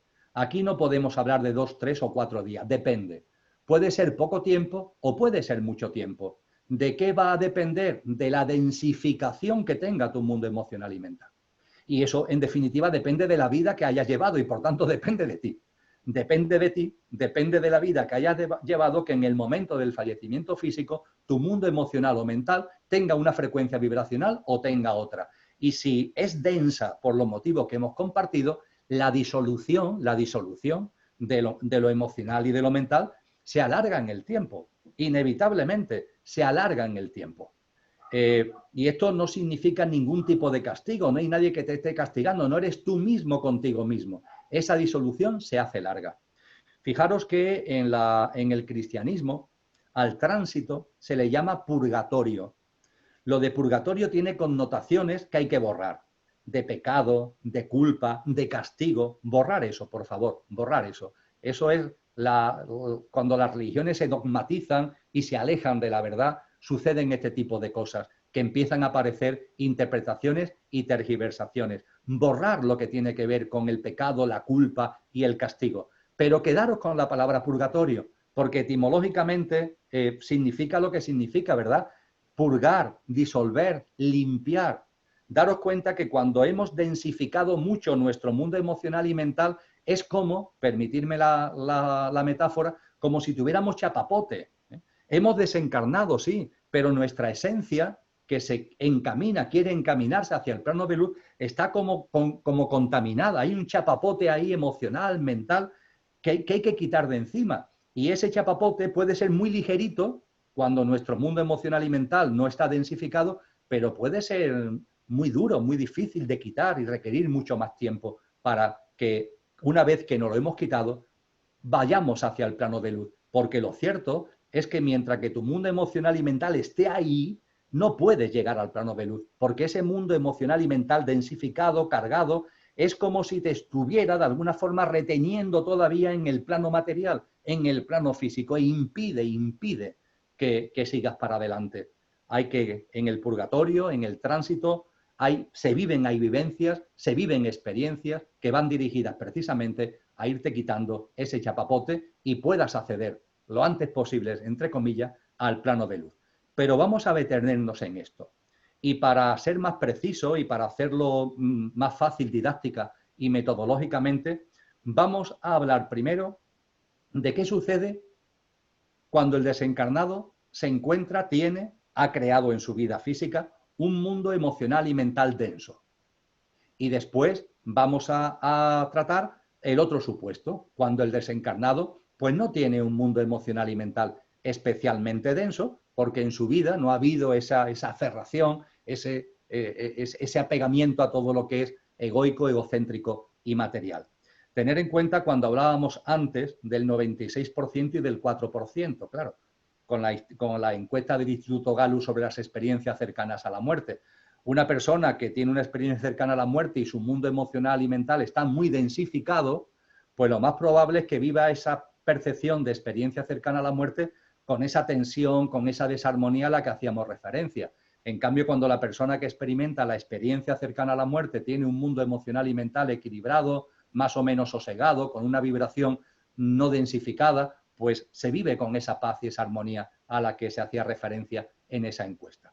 Pero vamos a situarnos, insisto, para analizar bien cómo se merece el asunto del tránsito, vamos a analizar lo que ocurre cuando el desencarnado tiene su mundo emocional y mental densificado y cuando lo tiene no densificado. ¿Qué ocurre cuando lo tiene densificado? Pues lo acabamos de compartir y vamos a profundizar en ello.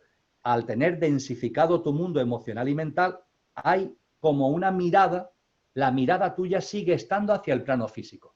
El plano físico te sigue atrayendo a través de esas densidades que hay en tu mundo emocional y en tu mundo mental. El símil que podemos usar es como una cometa, esa que ponemos al viento en el campo, en la playa. La cometa está volando, ¿verdad? Y la cometa vuela libre en apariencia, pero hay la persona que ha tirado la cometa la está reteniendo con un hilo, la está dominando y la está controlando con un hilo. Ese hilo, metafóricamente, esos hilos, esas ataduras, son las que nos retienen en conexión con el plano físico cuando el mundo emocional y mental, por las razones que hemos comentado, se ha densificado. ¿Y qué le sucede al desencarnado? Que en lugar de mirar hacia el plano de luz para avanzar hacia él, sigue mirando hacia el plano físico. y sigue incluso intentando establecer conexión, sigue intentando vivir de alguna manera en este plano físico a pesar de haber fallecido. Y para hacerlo más sencillo de entender, os diré lo siguiente. La persona que tiene un mundo emocional y mental densificado, lo primero que le ocurre es que no se da cuenta que ha fallecido. No se da cuenta, no toma conciencia de que ha fallecido. Ha fallecido físicamente y no lo percibe. Diréis, Emilio, eso es una locura, eso es imposible. Pues no, amigos, no es imposible. Y sucede con cierta frecuencia. Citaba la película El sexto sentido, a propósito de ese niño que tenía el don de ver desencarnados. Cité ya la película El sexto sentido. Os recordé que está protagonizada por Bruce Willis, que hace de psicólogo, y por este niño que está loco de atar porque dice que ve muertos. Y Bruce Willis, como psicólogo, lo está atendiendo como terapéuticamente, como paciente. La película es hermosísima. Si no la habéis visto, verla. Si la habéis visto ya, volverla a ver. Y voy a contar el final, con lo que para los que no la hayáis visto os voy a chafar el final. Pero no pasa nada, porque la película merece sobre todo verla cuando ya sabes el final. Porque el final, ¿cuál es? Que el niño no está loco. El niño es verdad que tiene ese don. Y un don que durante la película aprende a gestionar por una serie de circunstancias. Le costaba al principio muchísimo gestionar. A un niño de 8 años que se le aparezcan fallecidos, le cuesta muchísimo. Poco a poco en la película van pasando cosas que le van ayudando a gestionarlo. Pero lo cierto es que ese niño no está loco. Ese niño simplemente es que tiene el don de ver a los desencarnados. Y Bruce Willis, que lo está atendiendo psicológicamente, Bruce Willis se está relacionando con el niño porque Bruce Willis está muerto. Y él no se da cuenta hasta el final de la película. Al final de la película, Bruce Willis, el personaje que interpreta en la cinta, se da cuenta de la verdad. Se da cuenta de que el niño ve muertos y que él es uno de los muertos que ve los niños. Por eso digo que merece la pena ver la película. Otra vez cuando se sabe el final, porque yo cuando vi la película por primera vez, digo, la voy a ver por segunda vez porque algún fallo tiene que haber. ¿Cómo es que no me he dado yo cuenta como espectador de que Bruce Willis está muerto? ¿Cómo se le ha arreglado el guionista y el director? Voy a ver la película otra vez. Oye, y es impecable. Y muestra maravillosamente esta película, que fue la de más taquillera de la historia del cine en el momento en el que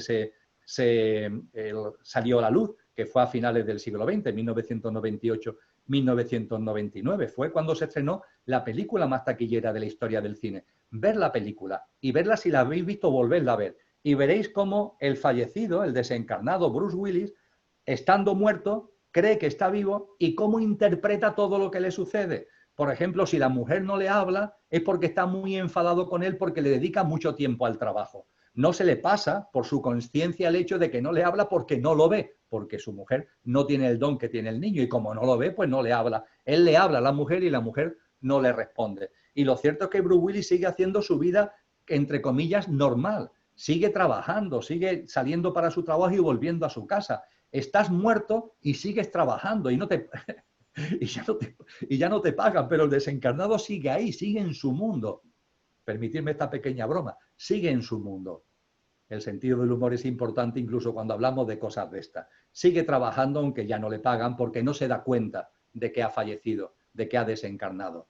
Ver la película porque queda perfectamente de manifiesto cómo cuando se tiene un mundo emocional densificado, en el caso de Bruce Willis, es porque ha tenido una experiencia de un paciente que se le suicida y eso de una forma muy tremenda y eso lo tiene él agarrotado emocional y mentalmente, con sentimiento de culpa, con un montón de controversias psicológicas, que es lo que hace que se quede ahí, esas ataduras que lo tienen al plano físico, pero a lo largo de su experiencia en el tránsito, hay un momento determinado que se da cuenta.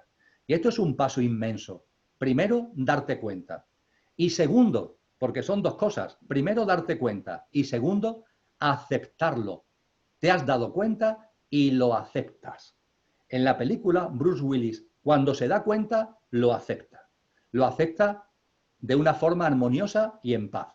Y de hecho se despide de su mujer. aprovecha el mundo de los sueños, es decir, aprovecha cuando su mujer está dormida, que es en ese momento en el que tenemos unas percepciones del campo astral que tiene mucho que ver con el tránsito, y cuando estamos dormidos no estamos tan aferrados al mundo físico y estamos más en conexión. Nuestra cámara de la conciencia se aparta de donde está siempre de lo físico y se gira, y entonces contemplamos el plano astral. El mundo del tránsito tiene mucho que ver con el plano astral, y desde ahí los desencarnados se suelen despedir de nosotros, aprovechando el mundo de nuestros sueños. Y ahí en la película se pone muy bien de manifiesto, se ve en la película la mujer dormida y Bruce Willis, fallecido, susurrándole al oído sus palabras hermosas y de amor en la despedida. Y Bruce Willis tarda en darse cuenta, pero lo acepta. Pero sin embargo hay desencarnados, amigos y amigas, que tardan en darse cuenta y tardan en aceptar. Una vez que se dan cuenta que han fallecido, no lo aceptan, por muchos motivos. Algunos pueden ser muy primarios, pueden ser temas de que la herencia que yo dejé está siendo utilizada de una forma que a mí no me gusta, o que la casa que yo tenía la ha comprado una persona a la que yo le tenía manía y yo no estoy dispuesto a que esa persona esté ahí en mi casa porque eso es mío. Tanto cuando no nos damos cuenta como cuando nos damos cuenta y no lo aceptamos, estamos incidiendo en el plano físico, y el desencarnado desarrolla una serie de habilidades para incidir en el plano físico. ¿Qué habilidades? Las que se nos narran en la parapsicología. Ese desencarnado quiere incidir en el plano físico, ya no tiene un cuerpo físico y busca maneras de incidir, y desarrolla habilidades que tienen que ver con las luces que se encienden y que se apagan, con los ruidos, que tienen que ver con el movimiento de ciertos muebles o la caída de ciertos objetos. Son formas en las que se hacen presentes, en las que intentan incidir en este mundo físico. El contexto de un cuerpo emocional o un cuerpo mental densificado provoca esto, que no nos demos cuenta, y cuando nos demos cuenta, por fin, porque antes o después lo evidente tiene que ponerse de manifiesto, el que no se acepte y tarde más o menos tiempo, y puede ser un largo tiempo, en aceptarlo. Tener en cuenta, amigos, esto que estoy compartiendo. Y esto es importante en la conexión con el más allá, porque cuando un ser querido fallece, ese ser querido está abordando el tránsito, y en nuestra mano está, en la medida de lo posible, ayudarlo a hacer el tránsito. Evidentemente lo que va a primar es el mismo, es su estado de conciencia y es su libre albedrío y es su voluntad, pero podemos hacerle llegar fundamentalmente vibración de amor, vibración de amor. Lo podemos expresar con las palabras que consideremos oportuno, lo podemos expresar de la manera que consideremos oportuna, pero siempre, siempre en forma amorosa. Cuando un ser querido fallece, podemos tener la duda si su tránsito, hombre, si lo conocemos, podemos más o menos presuponerlo, ¿no? Pero podemos tener la duda de si el tránsito va a ser un tránsito fluido, del que hablaremos ahora, o debido a que a lo mejor tiene el mundo emocional y mental ahí cargado, densificado, puede ser un tránsito que se le haga difícil, que no se dé cuenta, que le cueste trabajo aceptarlo una vez que se ha dado cuenta, y podemos ayudarlo siempre con palabras de amor. Fijaros que en los ritos religiosos, en la Iglesia Católica, se hacen misas de difuntos. Esas misas de difuntos, ¿para qué sirven? Se hacen al poco de fallecer, a la semana. Anteriormente, antiguamente, ya no tanto, había la costumbre de hacérselo al mes, a los 2 meses, al año, a los 2 años. Eso era un recordatorio permanente para el desencarnado, porque como el desencarnado, si no se ha dado cuenta que ha muerto o no lo acepta, sigue queriéndose relacionar con la vida física, sigue ahí con lo que han sido sus familiares, en su casa, en su trabajo. Bueno, pues si asiste con sus seres queridos a una misa, y esa misa es por su fallecimiento, es una misa dedicada a él y él es el difunto, lo mismo, de esa forma se le enciende la luz de la conciencia para dar un paso adelante en su proceso de tránsito. Y nosotros estamos siempre en condiciones, los que estamos aquí, para, centrándonos de corazón en los que están en el tránsito, alentarlos a que siga el camino.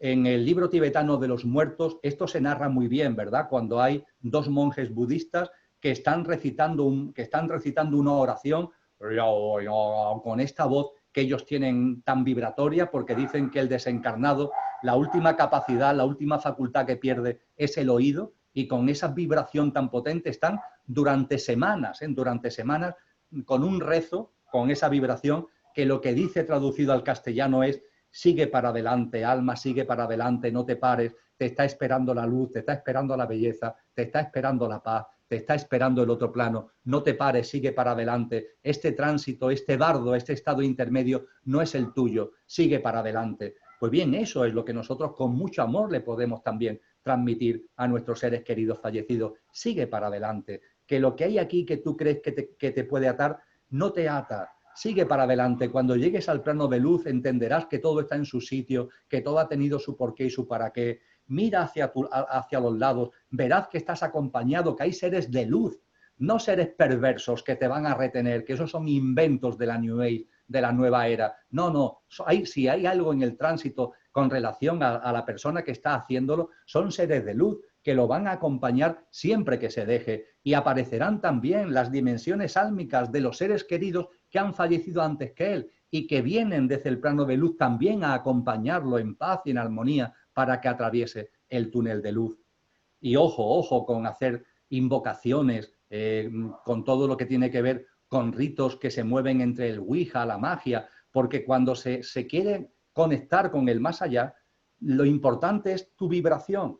Y con este tipo de invocaciones muchas veces lo que traemos a este plano realmente no es al alma del ser querido, sino lo que traemos es su cascarón. Lo que traemos es el cascarón densificado físico, perdón, emocional y mental. No estamos trayendo realmente a él, estamos trayendo una especie de fantasma, un cascarón densificado emocional y mental que está en proceso de disolución y que nosotros en nuestra inconsciencia estamos atrayendo y en nuestra torpeza creemos que es nuestro ser querido, cuando ahí ya no hay nada de nuestro ser querido, es simplemente el cascarón en proceso de disolución.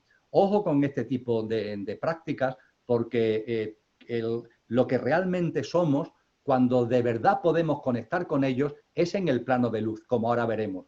Y en el tránsito, más que conectar con ellos, lo que tenemos que hacer es lanzarles todo nuestro amor para que sigan el camino. No para traerlos para acá, no para que vayan a contramano, un factor más de contramano. Nosotros mismos, con nuestras invocaciones, con nuestro sufrimiento, con nuestro egocentrismo, nos convertimos en una atadura más, en un hilo más que impida a la cometa seguir su camino. Vamos a ser generosos, vamos a ser altruistas, y por mucho que nos duela el fallecimiento de nuestro ser querido, vamos a ayudarle desde nuestro corazón, impulsándolo con amor. Sigue tu camino. Ya aquí, este ya no es tu sitio. Y si quieres estar en conexión conmigo, desde el plano de luz podrás hacerlo de un modo que es imposible en el tránsito. Amigos y amigas, cuando hay conexiones con los que están en el tránsito desde aquí, siempre, siempre vamos a percibirlo con tensión, con desarmonía, con frialdad. Mirad, tuve la experiencia de una desencarnada que se dio cuenta que había fallecido en un accidente de tráfico, se dio cuenta rápidamente, pero que no lo aceptaba. Y no lo aceptaba porque tenía una niña de 4 años y un niño de 2 años. Y la desencarnada lo que expresaba es que ella tenía que seguir aquí, que cómo iba a abandonar a su hija de 4 años y a su hijo de 2, que eso no era posible. Fijaros la experiencia, fijaros una experiencia muy intensa, ¿verdad? Y la desencarnada quería seguir en contacto con el plano físico porque no quería abandonar a sus hijos. En la conexión con ella, desde el mayor respeto, porque no se le puede mirar por encima del hombro a un desencarnado, este no se entera, se ha quedado ahí pillado, no, por favor, no. Compasión, amor, mirarlo a la misma altura, son experiencias que también te pueden pasar a ti, son experiencias de la vida en ese tránsito. Respeto, compasión, ternura, amor, y desde ese respeto, esa compasión, esa ternura y ese amor, hablar con ella. Y lo que nosotros le decíamos a ella es, mira, desde el tránsito no puedes acompañar a tu hijo y a tu hija. Y cuando te acerques a ellos, lo que vas a hacer es asustarlo, porque ellos no te van a ver a ti, pero van a sentir frialdad, van a sentir una desarmonía vibracional, van a sentir miedo. No sabrán por qué, pero es que tu presencia desde el tránsito provoca inevitablemente esto en el plano físico. Tuvo que vivirlo por propia experiencia y por propia experiencia se dio cuenta de que esto era verdad. Y hubo un momento determinado que ya siguió su camino al plano de luz en la confianza que desde el plano de luz efectivamente se puede hacer un acompañamiento y se puede tener una conexión, pero no ya desde la desarmonía, sino desde la armonía, no ya desde la tensión, sino desde el más absoluto, la serenidad y el amor más completo. Ahora cuando en el tramo final, dentro de unos minutos, abordemos el plano de luz y el de Bachán, volveré a ello. Pero para terminar con el tránsito nos queda otra hipótesis. Es decir, hemos barajado la hipótesis de que tengamos un mundo emocional densificado, mental densificado, y que eso dificulta que nos demos cuenta y que aceptemos el que hemos desencarnado, el que hemos muerto. Pero la otra hipótesis es que tu mundo emocional y mental no esté muy densificado y sea cuestión de muy pocos días, no sea a un largo plazo ni mucho menos, y por tanto te das cuenta y lo aceptes.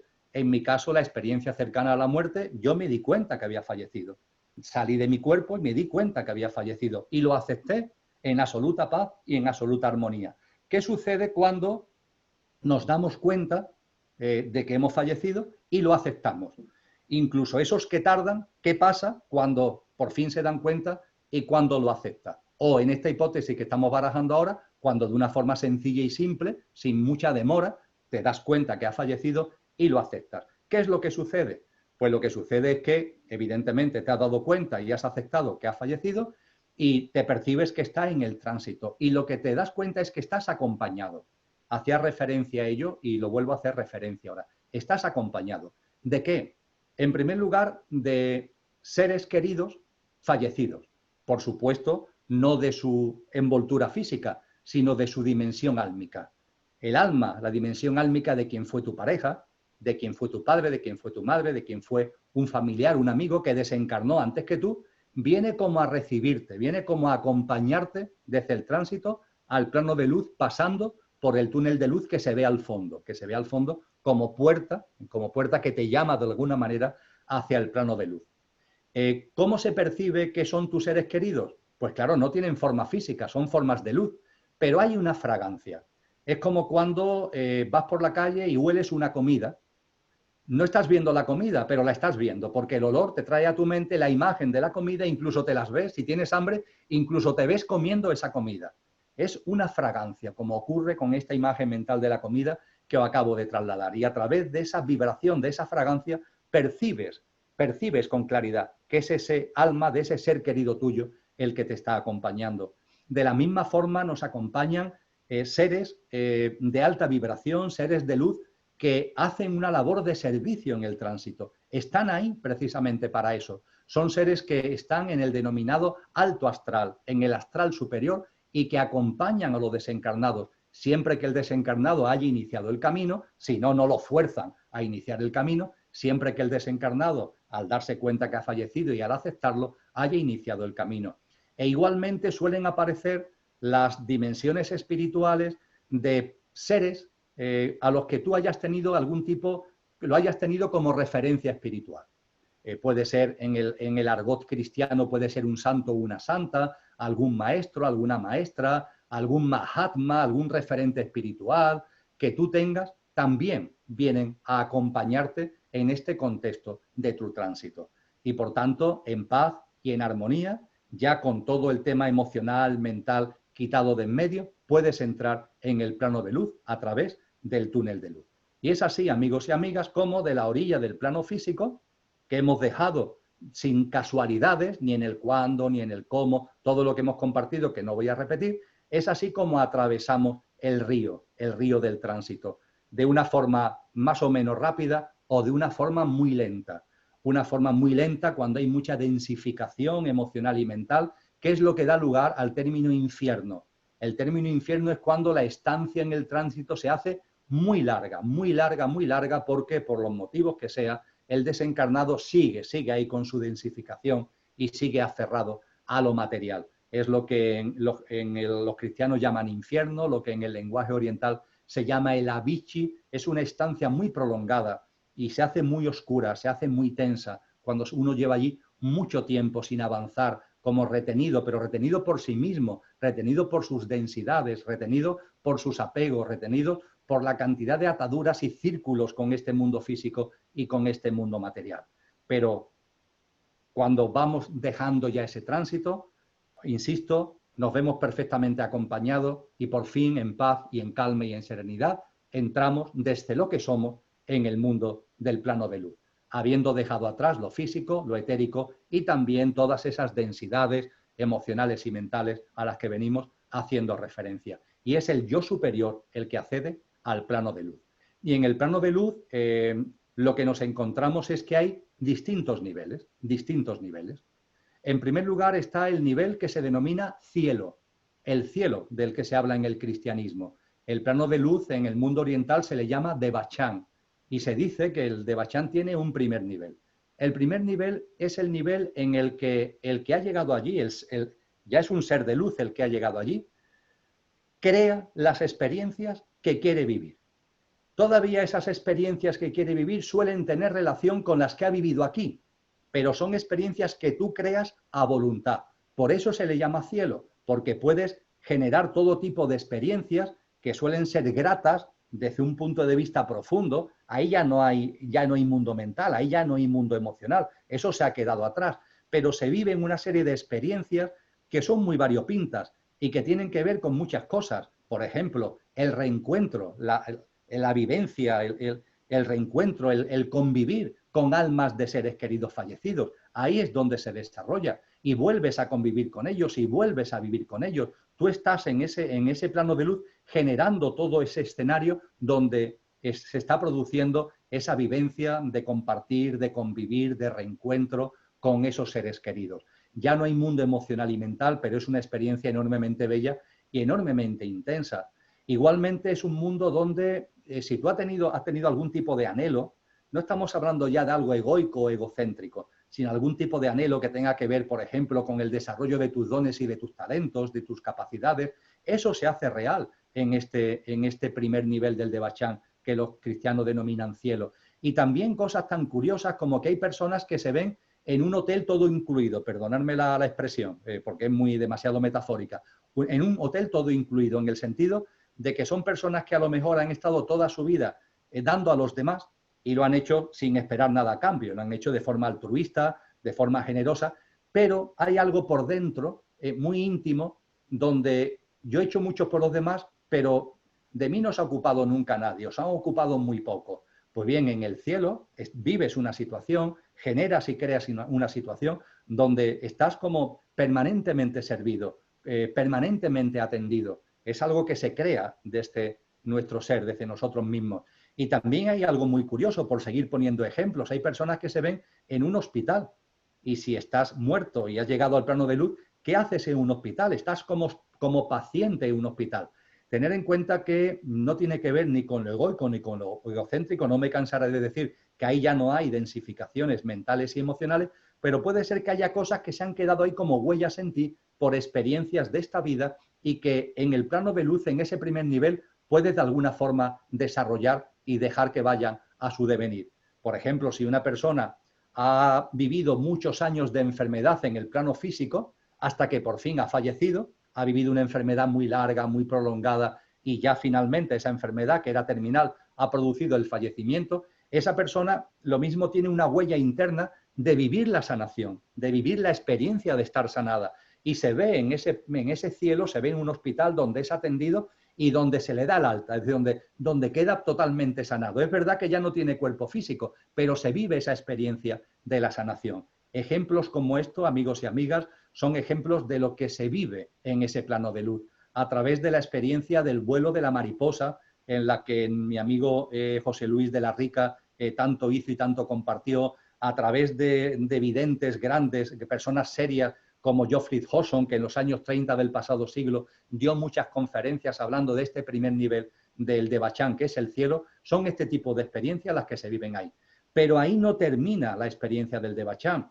El Devachan tiene otros niveles. En particular, tiene otro nivel superior, porque este primer nivel hay personas que están ahí mucho tiempo, pero hay desencarnados que están ahí mucho tiempo, pero hay desencarnados que lo pasan muy rápidamente. En cualquier caso, hay un segundo nivel que podríamos decir que es un nivel de servicio y de formación.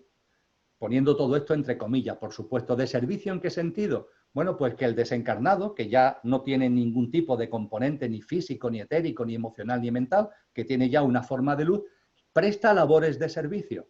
A veces, por ejemplo, ayudando a otros desencarnados en el tránsito o de otras maneras. Y esa labor de servicio se desarrolla. E igualmente, en función de lo que tú hayas desarrollado en esta vida, puede ser que se te dé formación en unas especies de escuelas, donde se complementa lo que tú hayas puesto como semilla en esta vida. Es decir, no se te va a dar una formación sobre cosas que tú de alguna forma no hayas ya puesto sobre el tapete en tu vida física, pero en cosas que hayas puesto sobre el tapete se te da la posibilidad de tener el acceso a una sabiduría, a una información, a un conocimiento que complementa las lagunas que tú pudieras tener en esa forma, en lo que ha sido tu preparación hacia el plano de luz en la vida física. E incluso ahí sucede algo que lo cito solamente, y si tenéis interés lo podemos hablar en el coloquio dentro de 15 días, y es que las almas, las dimensiones álmicas y espirituales que están en el plano de luz, como decíamos antes y veremos ahora antes de finalizar, vuelven a reencarnar. Y este ciclo de cadena de vidas, de encarnación, fallecimiento, reencarnación, fallecimiento, siempre se realiza en el contexto del ente planetario, del ser vivo planetario en el que se esté desplegando. Es decir, un alma que esté encarnando, que esté encarnando en la Tierra, no va a estar encarnando en el planeta Tierra una vida y en no sé qué planeta otra vida y en no sé qué planeta otra vida. No, no, porque eso desvirtuaría por completo el proceso de evolución en autoconsciencia que el alma requiere. Normalmente, lo que es que el proceso de encarnación se desarrolla en el ámbito de vida de un mismo planeta. Pero en este segundo nivel del Devachan, sí es posible que en este contexto de acceso a sabiduría, acceso a conocimiento, esas escuelas, entre comillas, te permitan acceder a formas de vida y a experiencias de vida de otros mundos, de otros planetas. Y esto tiene que ver con personas que aquí ahora, en el mundo material, tienen como reminiscencia de contactos, de conexiones, de sabiduría, de experiencia en otros planetas, en otros mundos. No es que realmente estemos reencarnando hoy en la Tierra y ahora en no sé dónde, no, es simplemente que en el segundo nivel del Devachan se abren esas puertas y se ponen a disposición en función de los méritos que cada alma haya ido desarrollando en este plano físico. Es un tema interesante, si os parece, creo que como todo lo que estamos compartiendo, si tenéis preguntas al respecto, me imagino que sí, lo veremos dentro de 15 días. Y por fin, amigos y amigas, en estos 10 minutitos que nos quedan, llegamos al tercer y último nivel del Devachan. Ese tercer y último nivel del Devachan, ¿cuál es? En el que recoges la cosecha de lo que hayas sembrado en tu última vida física. Recoges la cosecha de lo que hayas sembrado. Aquí, en esta orilla, en esta habitación del plano físico, estamos continuamente sembrando con cada acción, con cada inacción, con cada reacción, con cada emoción, con cada pensamiento. Estamos continuamente sembrando. Y todo lo que sembramos se recoge en ese último nivel del Devachan a modo de cosecha. Y en función de lo que haya sembrado será la cosecha. Y a ese respecto recuerdo un símil precioso que Cristo Jesús nos ofrece en el capítulo 25 del Evangelio de Mateo, donde se utiliza el símil de una lámpara de aceite para hacer referencia al alma. Cada vez que encarnamos y desencarnamos, que encarnamos y desencarnamos, encarnamos y desencarnamos, sembramos para recoger en el plano de luz una cosecha de la que podamos extraer aceite que echar en esa lámpara de aceite. De tal forma que el objetivo de cada vida, el propósito de vida, el dharma de cada vida cuando encarnamos, es sembrar para después, en el plano de luz, recoger una cosecha de la que podamos extraer más aceite para seguir llenando la lámpara. Esa lámpara que es el camino en autoconsciencia, el alma individualizada que está encarnada en ti, el alma individualizada que está encarnada en mí, están en el contexto de la unicidad del alma universal y están en el contexto de la unicidad total, pero viven experiencias de autoconsciencia porque están encarnadas en una forma biológica, como es el ser humano, que tiene una capacidad mental de percibirse como sujeto, de percibirse como individuo. De ahí que el alma tenga una experiencia de alma individualizada. Y ese alma individualizada no se ha encarnado en mí por primera vez, lleva un camino de cadena de vida. Y igual pasa con la vuestra. Y ese alma individualizada, cuando las primeras veces que se encarnan, y a veces pasa que muchas veces, y sigue pasando lo mismo, se produce el gran olvido.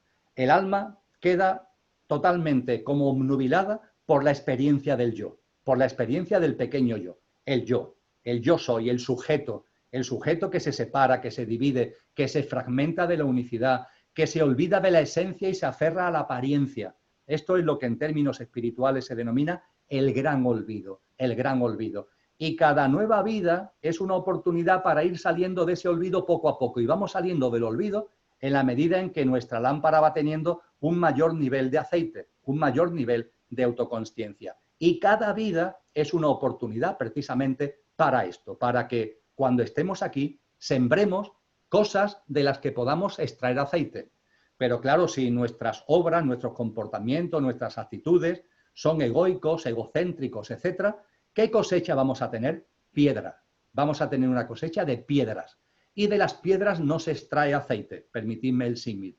En cambio, si lo que aquí sembramos con nuestras obras, por sus frutos los conoceréis, decía Cristo Jesús, si lo que aquí sembramos es cosas que tienen que ver, acciones, comportamientos, actitudes de alta vibración en sentido amplio, de generosidad, de altruismo, de compasión, de servicio, de amor, de empatía, etcétera, etcétera, lo que vamos a recoger en el plano de luz es una cosecha de la que sí podemos extraer aceite, más o menos en función cada uno de lo que haya sembrado, más o menos. Echamos el aceite en esa lámpara, permitidme que siga con este símil, y en un momento determinado, cuando el alma lo decide, no cuando nadie te obliga, vuelves a encarnar.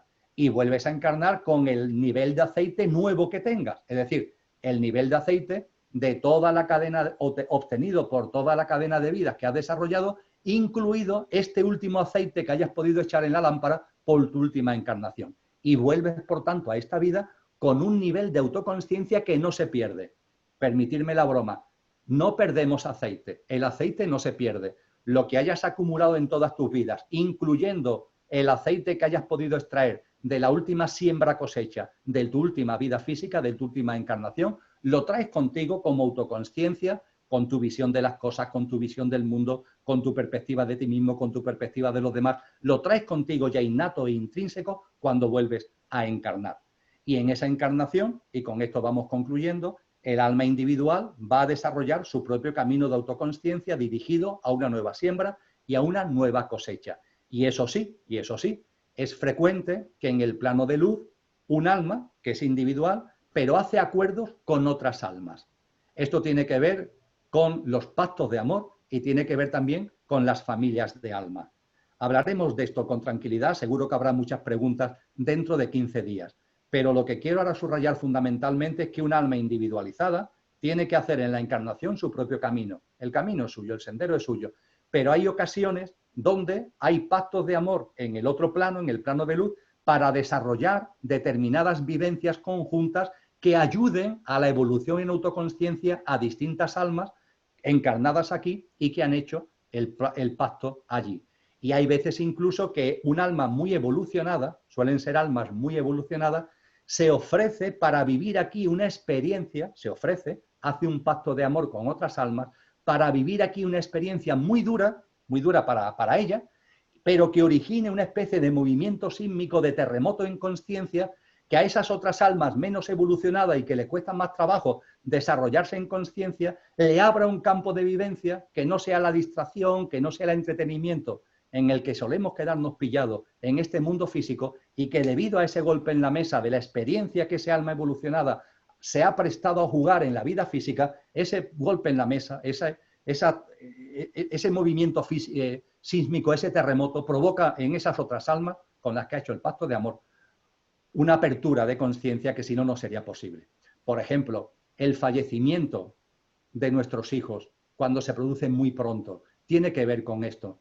Esos niños o esas niñas, esas almas encarnadas en niños y en niñas que fallecen a edad temprana, son almas muy evolucionadas y han hecho contigo que eres su padre, han hecho contigo que eres su madre, han hecho contigo que eres su familiar un pacto de amor para que ese terremoto que provoca su fallecimiento tan pronto, tan apresurado, te abra a través del sufrimiento. Es verdad, es una auténtica noche oscura, pero ya hemos hablado muchas veces en nuestros encuentros mensuales del papel que tiene las noches oscuras. Por lo tanto, amigos, en ese tercer nivel del Devachan, además de recoger la cosecha y echar el aceite que corresponda a tu lámpara de aceite para volver a encarnar con el nuevo nivel de aceite que hayas logrado, con lo que ello conllevará una visión del mundo y una visión de las cosas, allí también se realizan pactos de amor, algunos tan sublimes como el que acabo de comentar, la generosidad de un alma que se presta a encarnar para vivir aquí muy poco tiempo, con lo que sus experiencias de vida van a ser muy cortas, pero lo hacen por amor, lo hacen para acompañar, lo hacen para ayudar a otras almas que están en un menor estadio evolutivo y que ese terremoto le sirve y le impulsa a ese crecimiento en conciencia. Amigos y amigas, este es el apretado resumen que acabo de hacer de todo lo que es la vida después de la muerte. Vais a recibir mañana, a través de Kiko, el texto base, son 17, 18 folios, casi 20 páginas, donde se pormenorizan y donde se detallan algunas cosas a las que yo me he referido, no puede ser de otra forma, por el tiempo del que hemos dispuesto, de una manera esquemática y de una manera, en algunos casos, telegráfica. Después de esta charla, de lo que en vuestro interior quede como sedimento a través de vuestro propio tamiz, de vuestro propio discernimiento, de lo que podáis también extraer de la lectura de ese texto. Estamos a vuestra disposición para que formuléis las preguntas que consideréis oportuno. El encuentro lo tendremos el día 15, que es jueves. Yo, por tanto, os pido que sea el lunes 12 el límite de tiempo para hacernos llegar vuestras preguntas, para que me dé tiempo de leerlas con tranquilidad, de analizarlas, de ordenarlas para poder contestar al mayor número posible de las mismas, y seguro que también en esas preguntas y observaciones, que insisto, os pido que nos hagáis llegar como límite el lunes 12 tenerlas ya, yo pondría por tanto el límite del domingo 11 de octubre, que al tenerlas ya me dé tiempo a mí, como decía, de ordenarlo, y seguro que con esas preguntas, con esas observaciones que generosamente vais a realizar, tendremos también oportunidad de profundizar en algunos de los aspectos que ahora hemos tocado de forma más rápida y que los que más llamen la atención pues tocaremos con mucha tranquilidad y con mucho sosiego, aprovechando además y bebiendo siempre esas fuentes, esas 4 grandes fuentes que citaba al principio. Ha sido un placer compartir con vosotros este nuevo encuentro mensual. Un abrazo enorme, muchas gracias no ya por vuestra participación y asistencia, sino por vuestra presencia, y nos vemos dentro de 2 semanas. Hasta muy pronto, amigos y amigas, y muchas gracias también a ti, Kiko, por tu magnífica labor de organización. Un abrazo. Hasta luego.